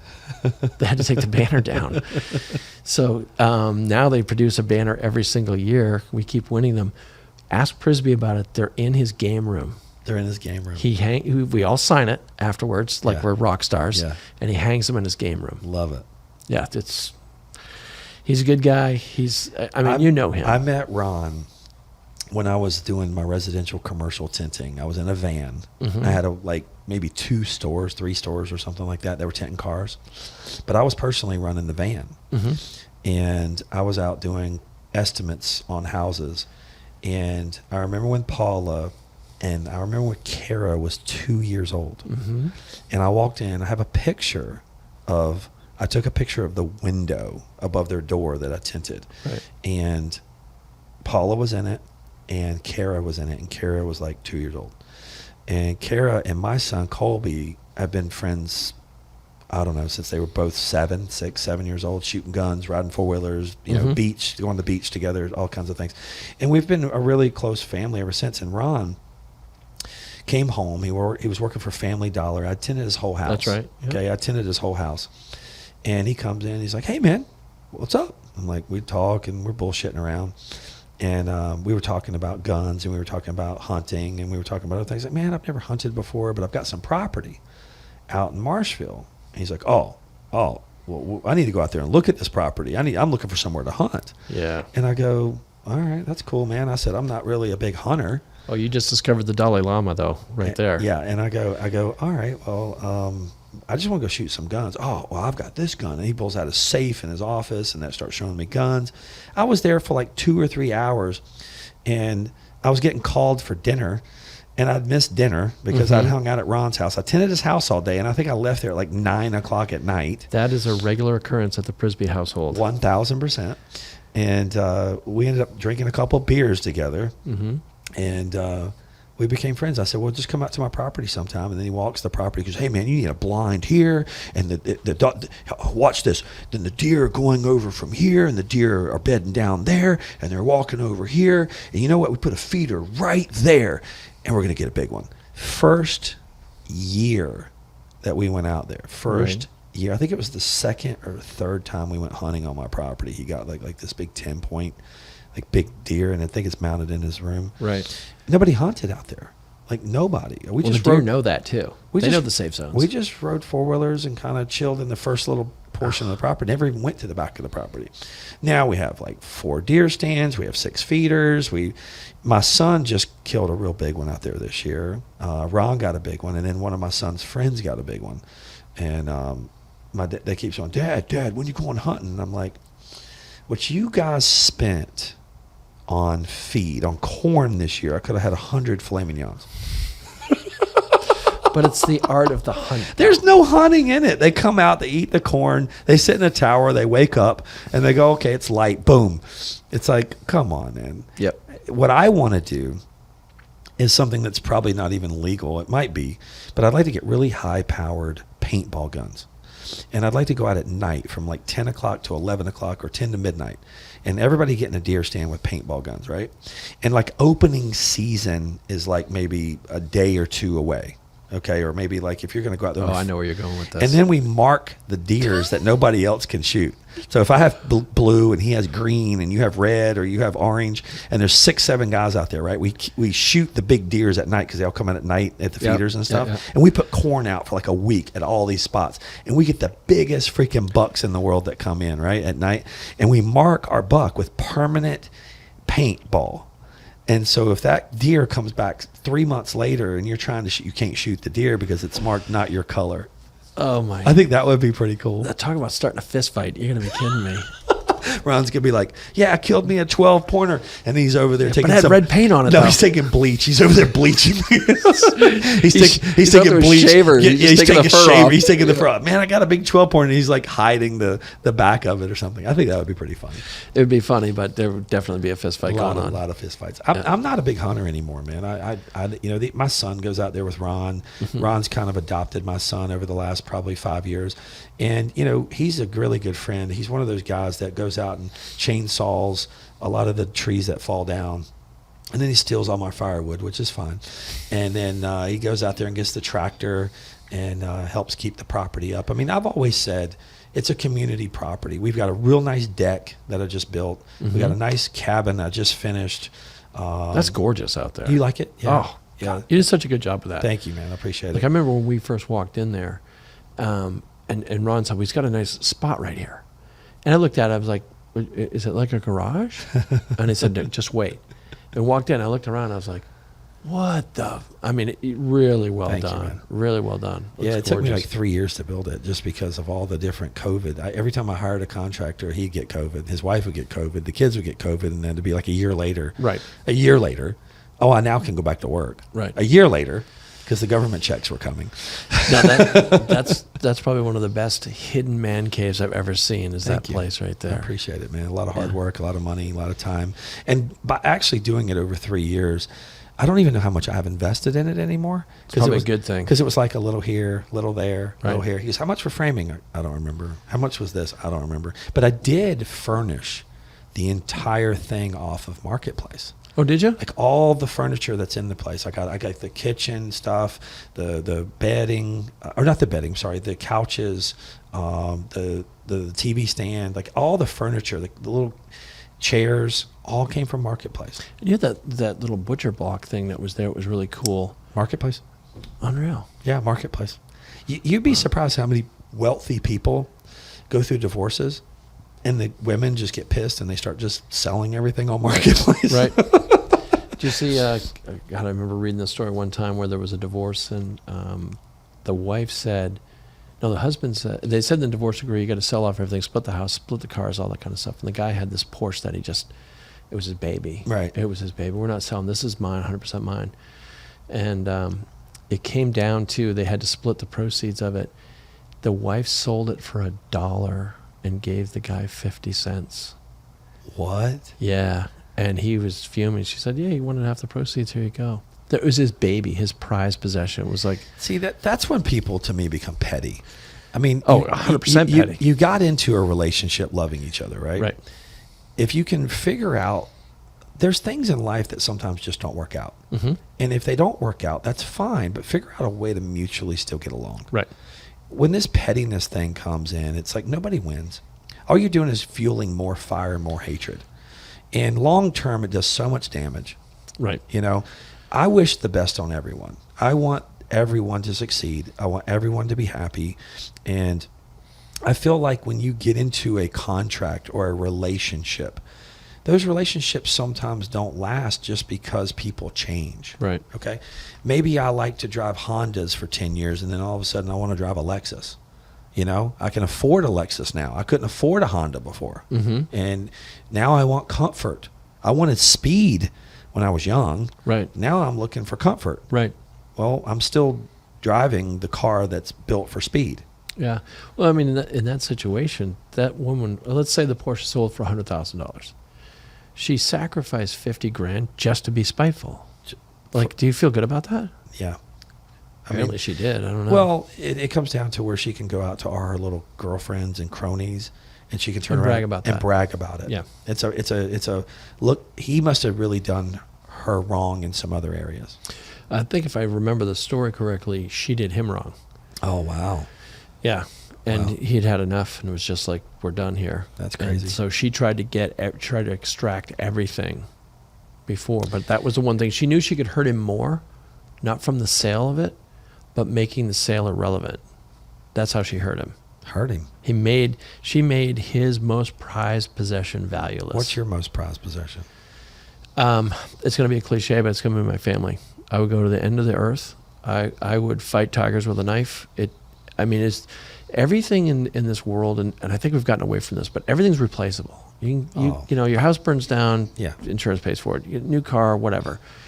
There are things that you can't replace, and you've got to protect those with your last ounce of strength and the last bit of will in your body. If your house was burning down and the wife and kids were already outside and you were the last one to leave, what would you grab? If you had 2 minutes. Wait, is my dog outside? Everything's outside. Everything you own, everything is your prized possession, like you just said. Your prized, your life, your kids, your family, all your stuff is safe. And you have 2 minutes to go in your house and get what you can take. What would you take? Pictures.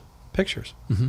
They're not on your phone. They're not on the cloud. No, I've got original pictures from my wedding. I've got pictures of my mom and dad, and I've lost both my parents have passed away. Right, there are pictures taken of my mom and dad that, it was before digital. Or if I haven't digitized them, then there's only one copy of that.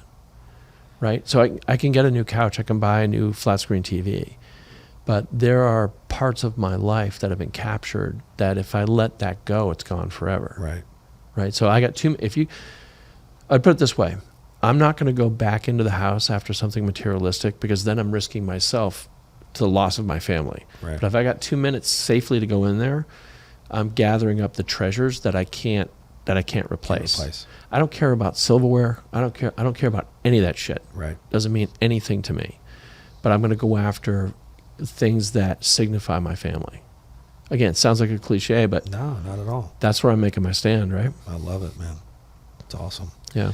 So if you were a young man today and you were looking to invest or go to college, what kind of advice if you could go back and teach high school for 1 year and you were going to teach seniors something to learn in life, like what you've learned? How old are you? You guess. I'll let you guess. You're 51. 55. You look good, buddy. Thanks, Must be all man. that fucking hockey. Gotta be. I'm about to turn 50. Really? I'm right there. I'm knocking at the door. Before I answer the question, I want to tell you one quick story, because it involves Frisbee, it involves age, and it involves hockey. Okay.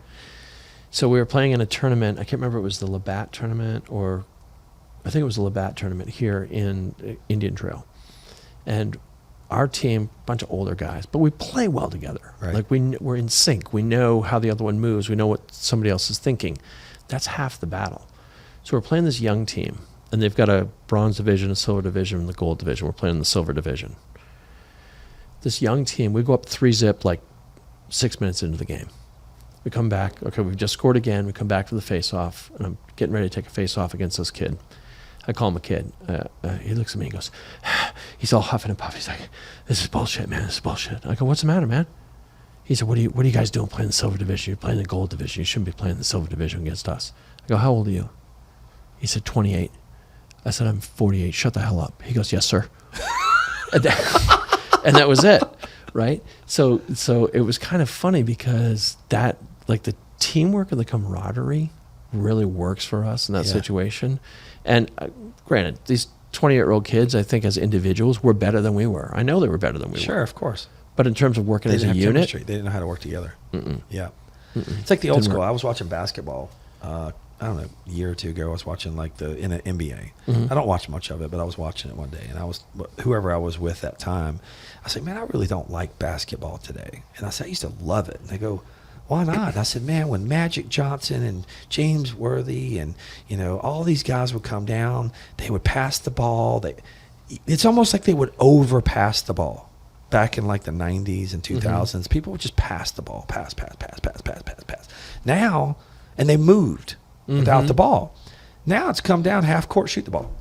right? I'm like, okay, come down, shoot the ball. Okay, great. Everybody's cheering because you hit a three. Okay.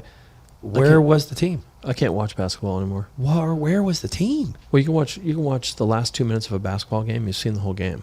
So it's either a 3-point shot from Steph Curry, Yep. or it's a dunk from LeBron. Yep. And we've basically covered the game. The whole game. Right? I don't. When you watch Dennis Rodman back in the day, you actually Watch Larry Bird. hey, I love it because Larry moved without the ball and he Yeah. was seamless. Bill Laimbeer. Oh yeah, Bill Laimbeer. and he was hated. hated. They hated that guy. That dude grind. Yeah. He was a grinder. That's why they hated him. He grind. He didn't give you an inch. Dennis Rodman grind. Yep, you're getting elbows in the ribs. You're grinding. You're getting it up in the neck. Moses Malone. The mailman. Mailman, bro. Yeah, make That's the when delivery. basketball was like grind. See, I watched it then. I did too. I watched That's it when I then. enjoyed it. Because that was entertaining. It was entertaining. It was like, dude, that dude just took him out, man. Yep. He grinded. He went and got that rebound. Like that ball was made out of $1 million. Yeah. I'm not kidding. Yeah, so when you get back into, Dr. J. Yeah. And like you said, you're talking about Magic Johnson and Larry Bird and that rivalry that was there, the guy from LA and the guy from Boston. It was just crazy. Isaiah Thomas. Yeah, Isaiah Thomas was great. So there's the Detroit image there. See, here's the funny thing. All the names you're talking about, all the cities, I know it all. If you asked me any basketball questions to this day, I might, you could ask me 100 questions, I'd get 98 wrong because I just don't watch anymore. I quit watching sports. It's not I haven't alluring. watched the NFL. I haven't watched the NBA. Occasionally, I'll glance and watch it a little bit, like if I'm at a bar and it's on. Right. I've never watched baseball in my life, but I'm now starting to actually watch baseball some. Mm-hmm. And I'm watching the pitchers. Like I'm really starting to get into because now the cameras have gotten into where they show the ball and The how it curves. rotation, And I'm sitting there going, dude, he threw an 89 mile an hour curveball. Did you see that ball started here, went here, dropped there? And I was like, dude, that's just cool. Right. Like now I'm impressed. Now I'm sitting, when they threw a curveball with TV 5, 10, 20 years ago, it was like, shoot, okay, there's the ball. Right. He missed. Now You couldn't see the seams. You couldn't see it. Now you're seeing like they do like a little curve with it and everything, and they do it. And I'm like, oh, that's cool. Yeah. And I remember like 10 years ago or whatever, 15 years ago, I used to watch John Smoltz from the Atlanta Braves. Yep. And he was like 101, 103. And they had the little guy holding the gun behind the pit. Like you used to see the guy, like it was like I don't know what it was, but there was a guy behind the home plate holding a gun. Right. Shooting the thing, and it would be, and they would see the camera come back and it'd be like 101, 99, 98. And I'm sitting there going, I went to Carowinds one time when I was in high school. I think I threw 60. Right. And that was everything I had. Like my arm was like hurting for You're 2 putting days. hips and ass into everything you I was threw. like, yeah! Yeah. And I'm sitting there seeing these dudes like get up there and they act like they're chewing gum and they're dipping and they're just like, man, let me lick my fingers and let me spit the ball 100 mile an hour. It's funny 'cause, I mean, think about a guy like Greg Maddux, right? Yes. He was in that same era. Yes. Now, what is he? 155 pounds soaking wet holding a gym bag? Yeah. He's not a big guy, but he could put action on the ball, and he's got these, deadly hitters that couldn't touch it. Right? How many Cy Young awards did he win? I have no idea. Where's Mike? I looked that up. But he's one of those guys that was really entertaining to watch because he was a damn good pitcher. Yeah. He wasn't overwhelming, but he would fool you and he would beat you. He would just beat you. Like he knew what you were looking for, which meant there was no way you were getting Right. it. So getting back to the question, if you could be a teacher, Right. let's just say for 1 week, 1 week. you're going to go to high school and you're going to go teach. What would you teach? What subject? And what would you want to pass on knowledge to a graduating senior? If you could pass on a week's worth of knowledge that you've learned today about yourself, about the world, and about life, if you could go teach your course and there was no subject, you just walked in and said, here's a week, and I've got to teach this class a week's worth of life, what would you teach them? It's a great question. I think just having 4 kids that have gone through this, Sure. I think I would teach personal finance because I don't think it's covered. Okay. I don't think there's any course that they really take that teaches them, let's say we learn a lot about Elizabethan poetry. Well, it's great for the extension of your mind and for you to be more creative. I get that. But tomorrow, that's not going to help you. Like kids don't understand taxes. They don't understand a P&L, expenses. We were talking about ROI earlier. Those are foreign concepts. Unless like maybe at the end of your senior year as an elective, you might take something like that. But I don't think it's a core. So we're launching these kids out into the real world with no real world skills. 100%. That's a problem. How do they make their way? So I've talked to my kids about finance to a certain degree, as much as you can to a teenager and have them listen to you. But I don't think it happens with regularity. And I don't think that enough weight is put behind it, because these kids are going out there, they're making big life decisions. They're making purchases. Think about this. If you have a kid and he wants to go out and buy a car, okay? So he wants to go, okay, Dad, I've got a little bit for a down payment. We'll have to take a loan out. Well, I have to co-sign that loan for $15,000, the first used car, right? But without a co-signer, they can go get $100,000 in student loan debt. How is that possible? Like, how do we allow that? And if that individual student can take on that student loan debt with no understanding of how debt works and what at 18, right? So you try to explain to them interest rates, right? So now they're saying, oh, okay, so if I take out this loan, I got to pay this back. No, you have to pay that back with interest. Right? So I don't know if over time that 100 turned into 200. Yeah, exactly. So I'm not sure we spend enough time in properly educating our kids on how to deal with real world issues. It's great that they've learned French and Spanish and even Latin. Like, I went to school. I went to a Jesuit school. I learned Latin, 4 years of Latin. People joke about that, like, okay, it's a dead language. That's stupid. Well, no, actually, most of the laws are written with a Latin influence. Medical terms are all based on Latin. French, Spanish, about 7 different modern languages are based on Latin. So it gives me a wider scope. I understand a lot more than other people might. But that's not a real life skill, right? It's great to have that knowledge, right? But it's not a skill set. My son, he's ADD. He's like me. Works on motorcycles, hunts, fishes, races motocross. Used to graduate high school. During COVID, he worked as a mechanic and started buying bikes, like little dirt bikes and motorcycles that didn't run, and then fixing them up and selling them and making $800,000. And he has accumulated probably about $10,000. He's 18. Yeah. He has no debt. He has an R6 motorcycle. Oh yeah. He has another CBR 600. He has a 250, and he has like 6 dirt bikes. Do you want to sell any of those? Maybe. He does. He sells a lot of them, but he buys and sells them. He fixes them up, cleans them up, he services them, and I'd be interested in the CBR, by the way. he is selling it.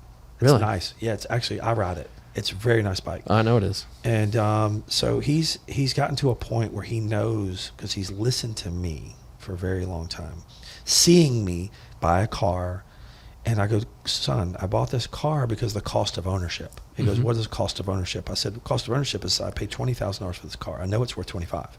I'm going to drive it for 4 to 6 months, and I'm going to sell the car for 25 grand, and I'm going to make 4 after taxes and insurance and all the things. After having used it, too. After having used it for 6 months, my usage of owning the car, I made 4 grand. Right.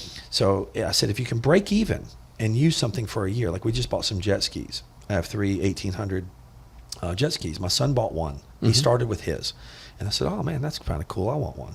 So I went and got one. I found a deal on one with a trailer. And then I turned around and found another deal on one for my other son, because I feel like it's unfair that my oldest son gets to have all the fun and my youngest son doesn't have any fun. So I have to like buy my youngest son stuff to keep up with my oldest son. Just keep him engaged. Keep him engaged. And so now daddy's got to have one. So we all go out there, and I'm sitting here in my head going, okay, well, this one's going to be about 14. It costs about 17, and I got a double trailer. I can use it for a year, and then I can turn around and put about another 30, 40 hours on it, and then I can sell it for 16, and it costs me 0.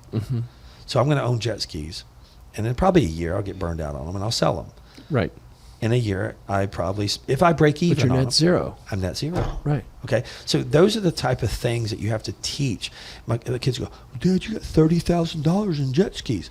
Okay. Well, I have $30,000 in my savings account, but my savings account doesn't allow me to go sit on the water and ride jet skis. Right. So now I can go ride jet skis for a year, keep them maintained, keep them nice, keep them looking good, keep the hours kind of reasonable on them, and I can sell them for $30,000 with a trailer, both of them, a year from now. As long as the market stays within a certain, criteria of toys, but they're the nicer ones. They're the harder the ones to find. They're the ones that they have the superchargers on them, and they're fun. And in a year, I'll probably sell them. So my brother figured that out early on. I'm the youngest of 5. Right. Right. So it's forget getting a second helping at dinner. Right. There's just no way when you're the youngest of 5 kids. But my brother figured out early on. He figured it out in college. So to get beer money and have a little extra money in his pocket, he'd go out and he'd buy a used car for like $800. He'd put $100 into it, and he'd sell it for $1,200. Okay, so people are like, oh, I just got this car for $1,200. That's a great deal, right? So he makes $200, $300, $400 every time he does this kind of deal, and that was his spending money. So he turned that into a business model. So he graduates with a degree in business administration. He moves down to Florida, and now he has a lot. And on this lot, he has RVs that are gorgeous. You know, some of them are little smaller ones, Right. but what he likes to deal with are the ones that you see like a band traveling the country. Right. So he'll buy that for $75,000, and he'll put $15,000 into it. Oh, I recarpeted everything. I redid the generators on it. I put cherry wood on it. I've got things gorgeous. Yeah. Well, then he sells it for $120. He personalized it, made Right. it special. So what does he do? He clears $30,000 on that thing. He does it 10 times a year. And then he always takes July off, goes back up to Maine, hangs out on the water. He does the reason I thought of this, he does exactly the same thing. He goes up to Maine, he'll buy a jet ski. He'll have it for the entire month of July. He'll sell it, and usually for more money than what he bought it. Yes. But I was like, what are you doing? He goes, basically I rented it, I rented it. but I made money at the end. I sold it for another, I bought it for $1,200. I sold it for $14, but I used it for a month. Right. Does that all the time. That's, So I joke around. I'm like, oh, you're just a used car salesman. And he's like, you really want to go down this road? I go, no, I actually really he has don't. a business degree. I don't want to go down this But road. What I say a lot of times when I get around other entrepreneurs, I know that you've worked in the corporate world, but you're an entrepreneur now because you've got your own consulting firm. I always say a hustler hustles. Mm-hmm. You can never teach a hustler how to hustle. Right. You either have it or you don't. You can teach a smart guy process. You can teach him, books, and you can teach him knowledge. That's right. But I'm never going to be able to teach sometimes smart people how to hustle. And that's a unique world because I get a lot of corporate people that do business with me, and then they're kind of intrigued at my business model, and they kind of like, oh man, this is kind of cool. Working on cars, or kind of 10-10, low overhead, blah blah blah, and they go, oh man, I'd like to get in on something like this. And I said, you would fail. Right. You would fail. And It they is go- a different mindset. And they go, what do you mean I would fail? I'm a master's in finance, and I worked at Bank of America, and I'm a this, and this, and this. And I said, but you'd fail. I said, do you have any tattoos? He goes, well, no. And I go, okay, well, everybody that works for you does. I love that. And then he goes, okay. I said, well, do you smoke pot? And the guy goes, well, no. And I said, well, everybody that works for me does. I said, do you drink alcohol? He goes, well, yes, I drink scotch, or I drink whatever else you get. I said, good, because everybody that works for me drinks beer. And they want to go to the brewery when they get off work. And they want to smoke a joint when they get off work. And they have tattoos. And they make bad decisions sometimes. Okay? And just because you've made a lot of right decisions, you're just going to have to let them make bad decisions. It's like having the child that you're almost like, you have a bunch of guys that work for you that are like your children. Right. But those children, you have like the one that went to Harvard, then you have the one that went to whatever, and then you have the one that basically cuts grass. Okay? Well, the guy cutting grass is the one making the most money. Right. Because the other guys came out with debt, like you just said, student loans, apartment they can't afford, a car, BMW they can't afford. They're upside down in the BMW because they had to buy the new one. Right. Okay? 'Cause it's not all the ego. used one. It's all ego. It's all ego. Right. Right? So the guy that turned around and is tinting windows or doing a laborer job is making killer money. They're just not saving it the same way that some of the financial guys do. Right. They're just not saving it. They're living. I'm almost envious of some of my workers. I've seen that before. It's they get into a structure and they realize as long as I do, here's my job description, right? Bullet points 1, 2, 3, 4, 5, 6, 7 down to 17. Right. I perform these functions. I get this paycheck. Well, that's it. That's it. That's all they have. That's it. So here's an interesting story for you. My son Nick. So he's my third child. My son Nick came up to me one day. He said, "Dad, can we have a conversation?" He's a senior in high school. I said, "Okay, yeah, sure, love to." And I love the fact that like my kids will talk to me about stuff, which I love because it scares the hell out of me for kids that won't talk to their parents. It Sure. scares me to death. So he comes to me and he said, "I don't want to go to college." I said, "Okay. Tell me what your plan is." Now he knows what I do for work. He knows Right. the questions I'm about to ask him. Right. He knows that I deal with, structure and execution, strategic planning, all that stuff. I said, "What's your plan?" He said, "I want to go into the trades and I want to zero in on either HVAC, plumbing, or electricity." I said, okay. Smart kid. Yep. And I said, tell me why you've come to this conclusion. And he said, all of my friends are going to go to college. They're going to, and continuing with the joke, they're going to graduate with a degree in Elizabethan poetry. They're going to struggle to find a job. They're going to take a job waiting on tables at Chili's while they look for that job. And their student loans are going to become due. And they're going to have to start paying $600 a month. I said, you did all this research by yourself? And he said, yeah. He said, I'm not done. I said, oh, I apologize. Keep going. He said, what I want to do is I want to get into a trade that I know will always be required. I want to start making my own money. I want to work with my hands. I want to look at something and said, I did that. Like, I built that. Right. That's all. I did that. Yes. Typing on a computer, I don't think I can have that level of satisfaction. I said, okay, keep going. He said, so I want to be able to do this. I want your opinion. I said, okay, here's what I want you to do. I want you to write a business plan. I want to see like a 1 and a 3 year business plan. After 1 year, it's going to look like this. After 3 years, it's going to look like this. Then we'll talk about beyond. So he goes away. He comes back. He's got a business plan. And I'm looking at it, and I work with financial advisors all day. This is better than probably 80% of the people that I've seen before. Incredible. Yeah, and he's got it all laid out. And he's narrowed down the scope. He really thinks it is going to be plumbing.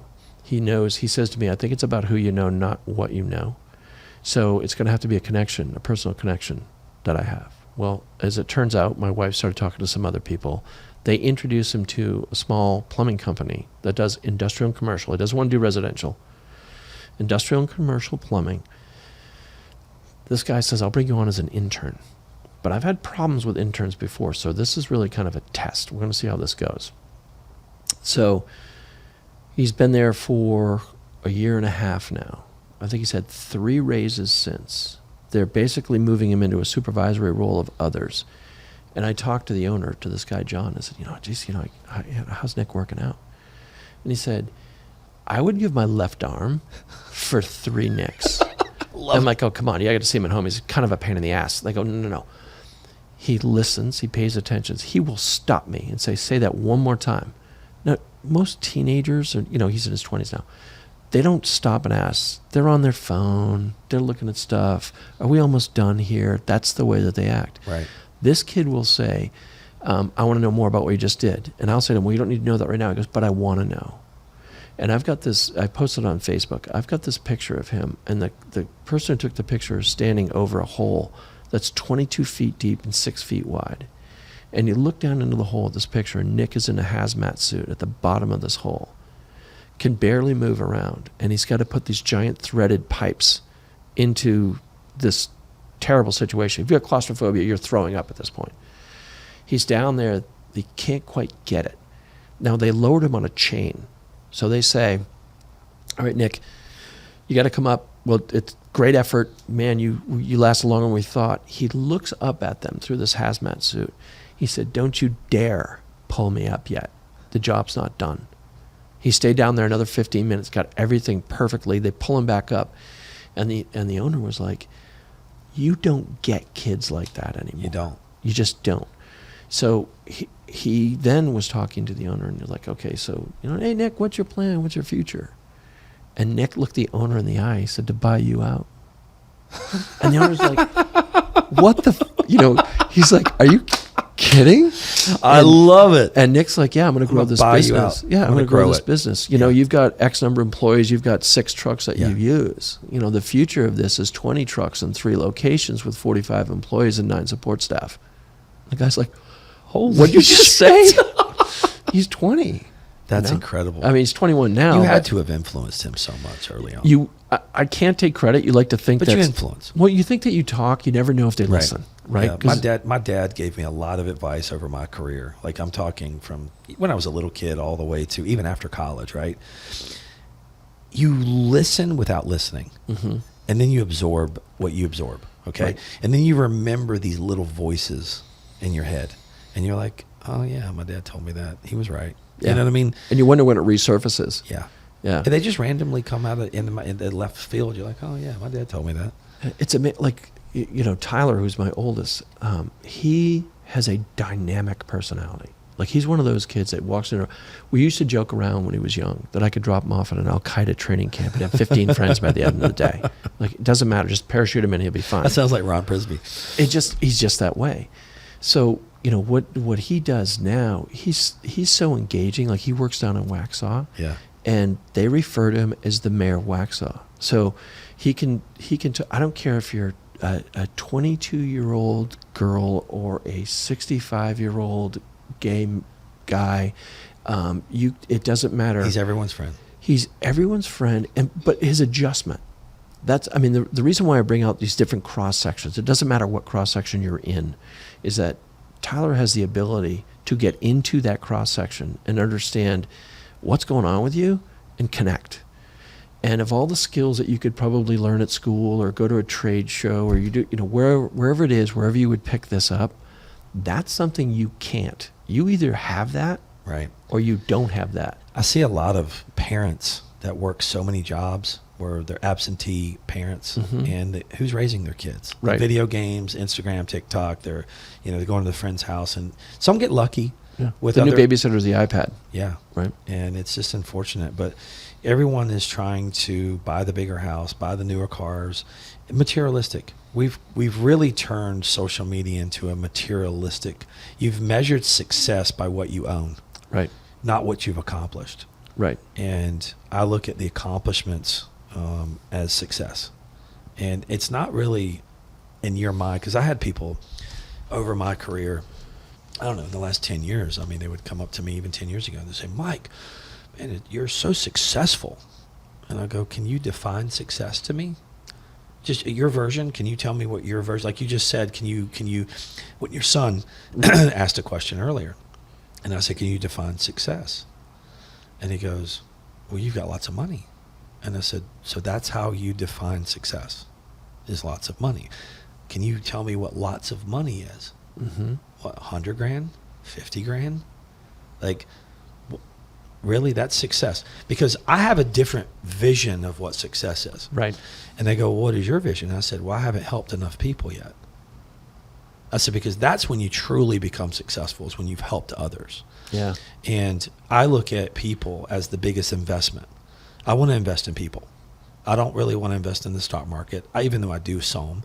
I don't really want to take my money and invest in things that aren't going to pay me my biggest return. If I go and invest in a guy that cuts grass, or say weed eats, right, or works for a commercial, cutting grass, making $16-17 an hour, and he's out in the heat, and I'll walk up to the guy and I say, hey man, I'm going to give you an opportunity to come work with me, and I'm going to teach you this, this, this, and this, and I'm going to give you an opportunity to double, triple, or quadruple your income in the next 2 years. That, to me, is a success. Mm-hmm. When you measure success, it's not my personal success. How many people have you influenced enough that you took that made 30 grand a year when you met them, but you influenced through your knowledge and experience that are now making 100,000. They Right. bought their first house, they bought their first car, and not that they owe it all to you. They had it in them. They had it in them. Right. They just needed a better coach. Right. And all I tell people is that I am a coach, and I wake up every single day finding players to coach. Right. And if I can profit off of the opportunity, that's all I do. Yeah. I'm profiting off the opportunity. I like the word influence because I think that, first of all, people have to be receptive to it. But if you influence people, that's a big deal. I mean, one of the things that I think about is impact. So have I impacted people? Yes. So, I can give you $20 and not impact your life. Right. Or I can do something for you that changes who you are as a person. That means Right. I've had impact. Excuse me, doing it again. Need another one. Oh, no. This is probably the Virgil last K. thing I need. No, it's cool. But impactful. Go ahead. And here's the thing, and this is how I would measure it, is that, here's a good example. When I was moving down here, and I told you, I came down in February, and my wife was waiting until the kids were done in school. She was going to come down in June. So I'm down here by myself for months. She's up in Maine with the kids for months. So when I was leaving, cheers.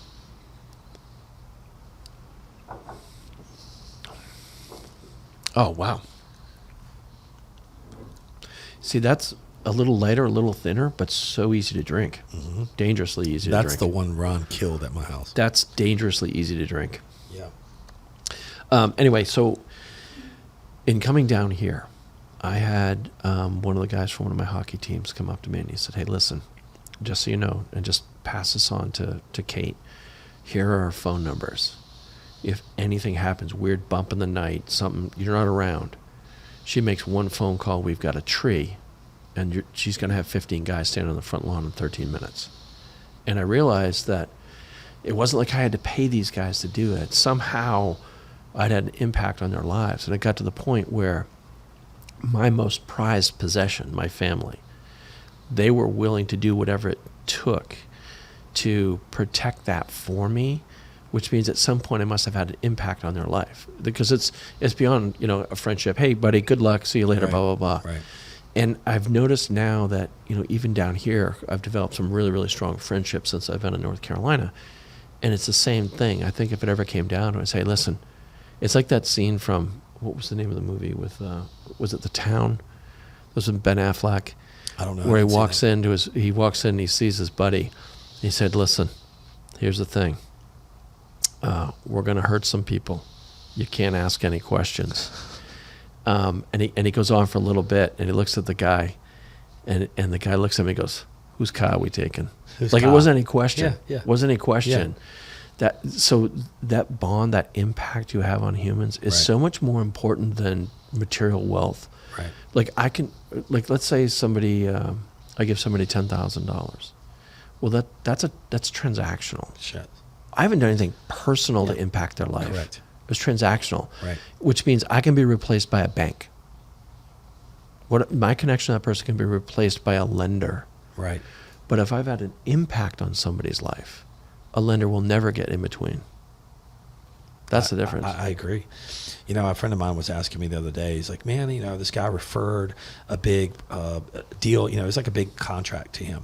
And he goes, man, I was going to cut him in and maybe give him $500 or something on the contract. I said, whoa. I said, no. I said, you don't do that. I said, you call his secretary, find out what he likes, find out something that's his, personalize it. I said, we were talking about guns earlier. So I'm just using this as an example, but engrave a gun. Like go and put his name on a gun. I give bourbon sets. I give like a whiskey set. Oh, beautiful. That are all these little, and they're all like little sets up here with engravings and things. The glasses I laser engrave, and I give them away. Nice. I do personalized gifts. The executives at Expel, and I go to Porsche Designs, and these really cool, heavy-weighted cigar lighters. I mean, they're like super cool. They're like made out of metal. Right. And I put Expel, and I put their name and laser engraved, and I gave them to them as gifts. That's classy. Yeah. That's classy. Yeah. So they didn't ask for them. It was just the next time we had a conference, I wanted to say, here's my appreciation for our relationship. Beautiful. All it is an appreciation of our relationship. I wasn't looking thing for turn. I'm just letting them know that every time they go smoke a cigar and they light that, they're thinking of me.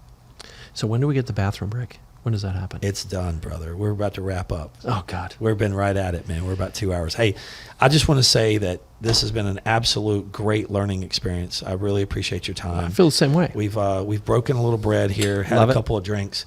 Micah disappeared on us. I guess he had to go get his wife. I guess so. But you know what? This has been awesome. I thank you so much. The podcasts have been so important to me. People are like, hey, man, are you making money off these podcasts? I said, no, I never want to make money off that. I said, if I do, that's great. I said, but when I get an hour or 2 hours of intimate conversation with people, I am gaining knowledge myself. Mm-hmm. My computer is downloading information. Uh-oh. And I love it. I think it's incredible. Well, I appreciate you having me here. It's been Yeah, great. no problem, man. Anytime you want to have a couple whiskeys, just give me a buzz and let's rock and roll. I'm your guy. Thanks, my man. All right. See ya.